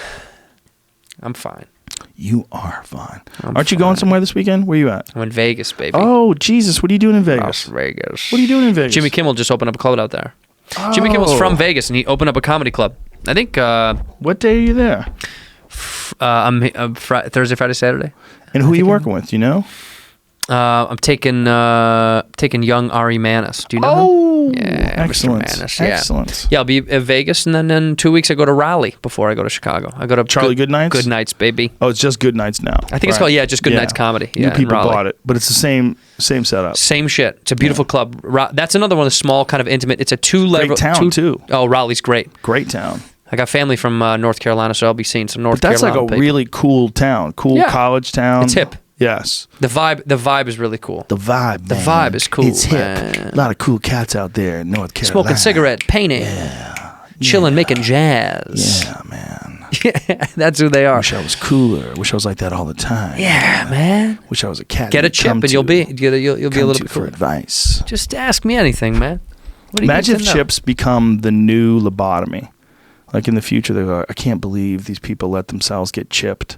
And the chip just deteriorates inside of you and starts rotting your neural core. You start to fucking slowly Starts turn into a machine. Shaking. You can read minds for the first 10 years, then you get Parkinson's. Fuck. What do you do? Sacrifice, dude. You're thinking in 10 years they'll fix it. They'll fix it by then. 10 years. We do that all the time. They're like, race no, against they'll have a medical cure by the science. time that we're done with it. I've seen people say that about cigarettes. I think, I wish I didn't have to smoke, but I do, and I'm thinking they're going to fix it. They're going to fix it with They'll medicine. fix me. They're going to fix it with medicine. What about Juuls? What about these Bro, electronic cigarettes? They're That's next. so close. They're so close to being able to reverse cancer. By the time I get cancer, my mother, I don't know. My mother's going to die from cancer, but maybe not me. Not me. Not me, bro. All the younger generation is sucking on the electronic, the robot dicks. I think Robot that's going to dicks. kill them. I don't know. I think there's going to be some shit in there, dude. The vape pens? Yeah, fuck yeah. Thanks. How do you know what's in those? You ask. Oh, and they'll tell you. Why are they lying to you? They don't even know you. Why would they tell you? Because you're so stupid you're willing to smoke a robot dick. So they tell you the truth of what's in there. You think they're going to keep selling them? They No. could sell them if they had skulls and crossbones on it with a person with X's for eyes. Like, Right. They're like, people Still die from sell. this. yeah. Choked to death cigarettes. Well, it's That's kind of like cigarettes in Europe. They have the package. They show pictures of people with like lung cancer. And Oh, like, This yeah. happens. People are like, nah. Giant warnings. not People to don't me. give a fuck. Fuck it. Keep smoking. Did you ever smoke when you were young? No, I tried it. I tried it when I was 15. Me and my sister tried it. She kept smoking. She smoked for years. And now she's She quit. Yeah, she quit eventually. She quit when she had kids. What about cigars? You never smoke cigars? Yeah, I like cigars. I'll smoke You do? cigars. Yeah, I used to have some here, but I don't anymore. Yeah. Now they have weed in them. Yeah, Those are my all of favorite them cigars. do. Yeah. That's a different thing. Like the cigar with no weed is like that speedy, kind of relaxy, weird high. Yeah. You know, like, people don't know if you don't smoke cigars, you get high. This is why like Republicans who are anti-drug, who smoke cigars, cigars. and like whiskey, shut your dirty mouth. Yeah. You're on drugs. Yeah. Okay? These are You're on a alternate- substance. Yeah, you're altering your state of consciousness. With cigars, they give you a certain amount of euphoria, nicotine, you get that little buzz from the high. Yeah. Like I used to smoke cigars all the time with Kevin James. Kevin James doesn't fuck with weed. He doesn't really drink, but he will smoke the shit out of some cigars, and we got fucked up. They fuck you up, They man. do, man. They do in a weird way. It's overwhelming. They're a lot. They're heavy. It's a lot. Yeah, you just want to kind of like. I like them after a fat steak. Yeah. When I want to feel like an ugly American, I'll have a fat ribeye and then a fucking Cuban. Sit on the porch and just talk shit with your friends. Yeah. You know? Have a glass of whiskey. Yeah, and that's a non-self-aware high. Like sometimes you don't want to be like not even self-awareness is the wrong term. What I'm really looking for is like self-analysis. You're not analyzing yourself when you're smoking a cigar and No. drinking whiskey. You're having fun. Yeah, you're just hanging kicking out. back. Yeah. Kicking back. Your having fun. brain's kind of turned off when you do those things. It's not turned on like the problem with the weed is all the good things about the weed. The weed is good because it makes you think and it makes you paranoid, it makes you aware, and Yeah. it makes you more compassionate, it makes you more contemplative, it makes you more self-analytical. But it also could freak you out sometimes, and maybe that's not what you want that day. Maybe that day you just want a Hoyo de Monterey double Corona. Just puff on that bad boy. Do you ever inhale? You don't inhale. A glass of Buffalo Trace with a big fucking ice cube. Nice. What are you, Pesci? With a big Nice. fucking ice cube. Big fat. Whenever we go and get drinks, Andrew Santino asks, "How big are your ice cubes?"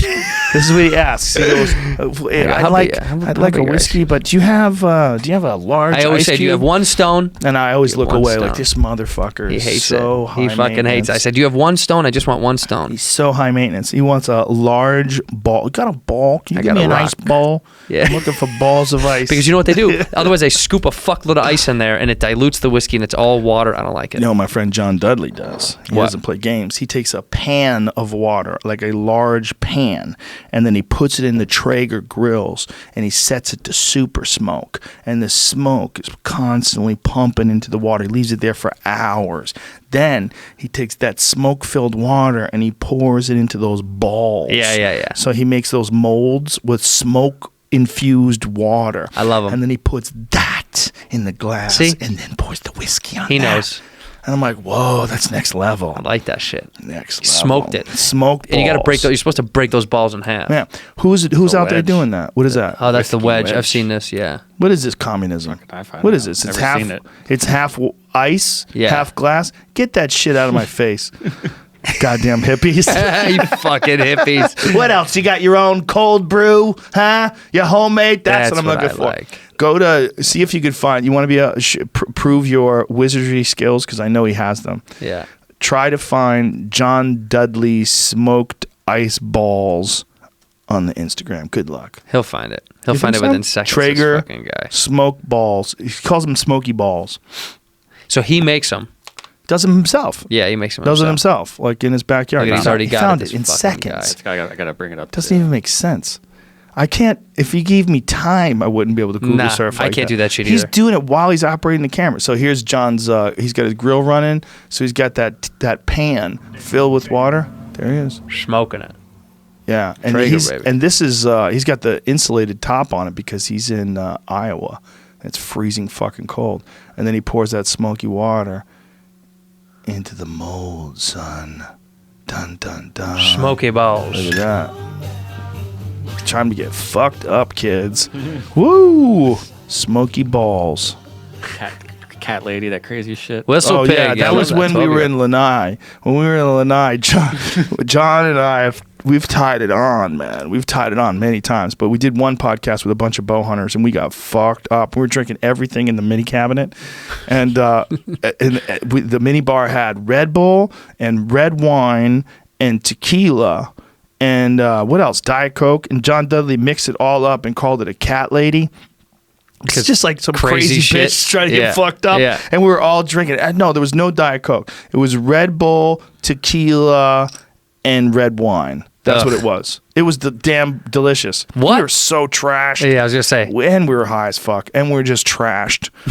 It's only good if you're fucked up. Yeah. That's like the kids who do the suicide. You know, every fucking kind of soda in the machine. It's only good because you're like, this is supposed to be fun. We were just having a good time you're doing a fucked up. podcast. You know, having a good time, just drinking ridiculous shit. Drinking bullshit. Yeah. The cat lady. Yeah, That's going to be a what's- thing because now the internet's going to be like, I want to make a cat lady. It was a dude. thing for a while. People were doing it, but then they realized, why would you do that when you could have a margarita or have a beer that actually Drink them tastes on their good? own. Yeah. Have a nice glass of wine by itself. It's just some shit you do when you're bored and high. scavenging. You're bored and scavenging in a mini bar. Whenever you get bored and high, you create like the most.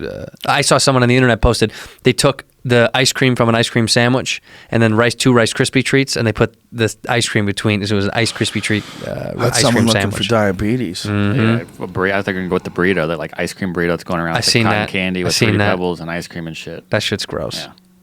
Cub Swanson turned a double from In-N-Out into a taco. What? Yeah, he chopped up a double and put it into a taco shell. Blasphemy, dude. And then everyone's talking about it, whether or not that's okay. Blasphemy. You can't fuck with that In-N-Out burger. How is that blasphemy? Leave those but things Taco alone. Bell's They're good. not? How is I don't eat that shit. Bell's Taco Bell is blasphemy? fucking gross. Yeah, that shit is gross. That's foul. Anybody that eats Taco Bell living in Los Angeles is a shameful human being. The amount of good Mexican food. It's too much. There's too much good. What is happening here? Turned 200 McDonald's burgers into a burrito. Who did this? Epic Mealtime guys. They've been doing this for a while. Yeah, I've been doing this for like So 10 years. They stuff it in there, and what is the wrap? Is that a burrito wrap? Yeah. And they're Put a just bunch eating of this? tortillas Okay, I don't together. need to see this, Jamie. Jamie, I want to look at your search engine. I would take away your right to vote. I'd be like, there's no way. That's why I got different computers. Like, what's wrong with you? That's why I got different. What a creep. That's why I got different computers. You don't see my other ones, Dad. I don't want anybody to know I have different emails. This is Mr. Happy. Mr. Happy likes to get on this one. He only looks for happy things. He likes flowers. and Different gardening. personality for different What's computers? the best lawnmower? This is What's the Mr. best- Dirty. This is what I really like. What's I like the this best one. organic fertilizer? It doesn't hurt the environment. You do If got you your own didn't fucking live, if computers. you didn't live in L.A., where would you live? And if we all moved together, where should we go? 2 questions. Either, well, it's got to be somewhere where there's no state income tax. Because you're tired of this shit. Tired of this bullshit. But what if you start making more money and you don't give a fuck anymore? Yeah, but still, it's kind of like, why am I paying any more money to the fucking So that there's plenty of homeless people around. Okay. Duh. All right, fine. Someone's going to fix the streets, too. Are they? I don't know. When are they going to start? Looks good. That's why a lot of athletes operate out of Florida. I drove here today and it didn't bother me at all. Yeah, you live so close to here. You live on the roof. Live in Florida because of low income tax. No state income tax. Oh, They there's also some they weird operate their shit, businesses too, out of there. which is why OJ's there. Like they can't get you if you owe money. Florida You can can't get hide. you? Yeah, you can hide in Florida if you owe money. Really? Yeah. It's one of them weird ones. So I have Trump nationals down there? Well, I think that's like pensions and shit. Like they can't take away your pensions. Right. They probably have some weird like union restriction law that they can't touch your stuff. I think I don't know if I could live in Florida, but Yeah, you could. yeah. Yeah, Where? you would just mock it. Me and John Travolta, and he lives in Ocala or whatever. Right next door to him. He'd always offer massages and shit. And he'd be like, nah, said, yeah, "Come I'm over, good, take I'm a good, plane I'm good, flight. I'm good. You want to jump on a plane? Let's with fly me? together. That's you and me. Just fly. Fuck. I don't know, man. John Travolta wants to be my friend. Do you think he just wants to be my friend? He's just a buddy. He's a good guy. He's got Let's a go plane. flying. Oh no, we have to land in the water. We'll have to hold each other for warmth for a while. Oh, how long? For like 4 days, Better maybe. if I'm inside you and keep you warmer from the inside. If my dick's in your ass, they might My come rescue us penis faster. runs very hot. I know it sounds crazy, but it's the difference between life and death. You gotta put it inside. If you put your mouth on my penis, you'll see it's like over 100 degrees. well, It'll you warm can us up. blow me up and then ride me as we float away. Blow me up like a balloon. This plane crash scenario with John Travolta. I don't know where I would live. Probably. I mean, Chicago's an easy answer. I really want to move back to Chicago. Really? Do you? Yeah, I love it. You don't mind the winters? You bond. Something about the bonding that happens in the winter in Chicago. I believe that too. You have like a cultural bond with people, man. There's nothing better than going to a bar in the winter in Chicago when it's fucking gross and sad and people are cold friendly. outside, and everyone is having a good time. Everyone wants It's to true. be together in these moments. It's true. But you don't want to live in the south side where the bullets are going off left and right. I live nowhere near that shit. No way. How do they stop that? I was talking to a guy who was a cop, and he was telling me that it's they arrested certain gang members, like certain people that are running the gangs, gang leaders. Yeah. And then it created a power vacuum, and then they started fighting, and then it got even more chaotic. Got way worse. But the cops have tried to work with gangs over the years in a million different ways to try to like curb the violence. They did it here in Los Angeles. How'd they do it? They have these people that are like these community organizers who like run the neighborhood, and they have these like kind of peace talks with these gang leaders to tell them like certain ways to operate within the community, because they're like, your kids live here, your girlfriends. Right. So it for some reason, I think there's been a lot of weird cultural movements in LA that have helped, like, you know, Nipsey Hussle got shot, and I think all these Crips showed up with Bloods and other people came together. I think it was this weird coming together of gangs, and this has happened in LA a few different times, where community organizers kind of started like peel back these walls of like, we also have to live here. Right. I know you want to function as an organization, but I think Chicago is reckless. I think it's less about gangs in Chicago. It's more about young people with guns who want control, and I don't think they're all parts of gangs. I just think it's a violent city. It's an angry, violent city. It's a lot of poverty. A lot of poverty. And you lived there most of your life. So what's the consensus thinking of how to fix it? I don't know, man. I wish I felt like I knew what would help that kind of stuff. But I'm just a fucking white guy from the north side, you know? Like, the majority of these people are black. The majority of the south side is black. And the majority of the violence and the crime that happens in that community is driven around these pockets of the south side.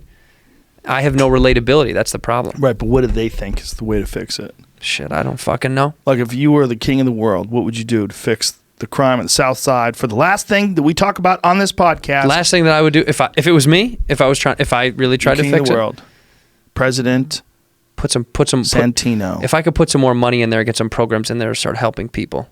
I don't know what it is. I don't know what the specific thing is. Typical liberal. You think it's going to be fixed with money. These motherfuckers. And they wonder why Trump won. Well, they always say, like, what are you going to take away the guns? Nah. MAGA. Never going to take away the guns. That's never going to work. Yeah. You got to make some kind of program that helps people function. I don't know what it is. I'm not that smart. But I do think there's a way to fix it. But I do think there's also a lot of young kids who get guns in Chicago and they kill people. It's going to be a slow process of change. It'll take forever. Obama couldn't do shit. He's from Chicago. Yeah, a lot of those community organizers in Chicago were mad at him. Because he didn't fix anything. Yeah, because people in the black community were like, you promised you would fucking help a little bit. And then look, this is the first year I think we've had a dip in murders in Chicago. And we're coming up on the summer, so we'll see.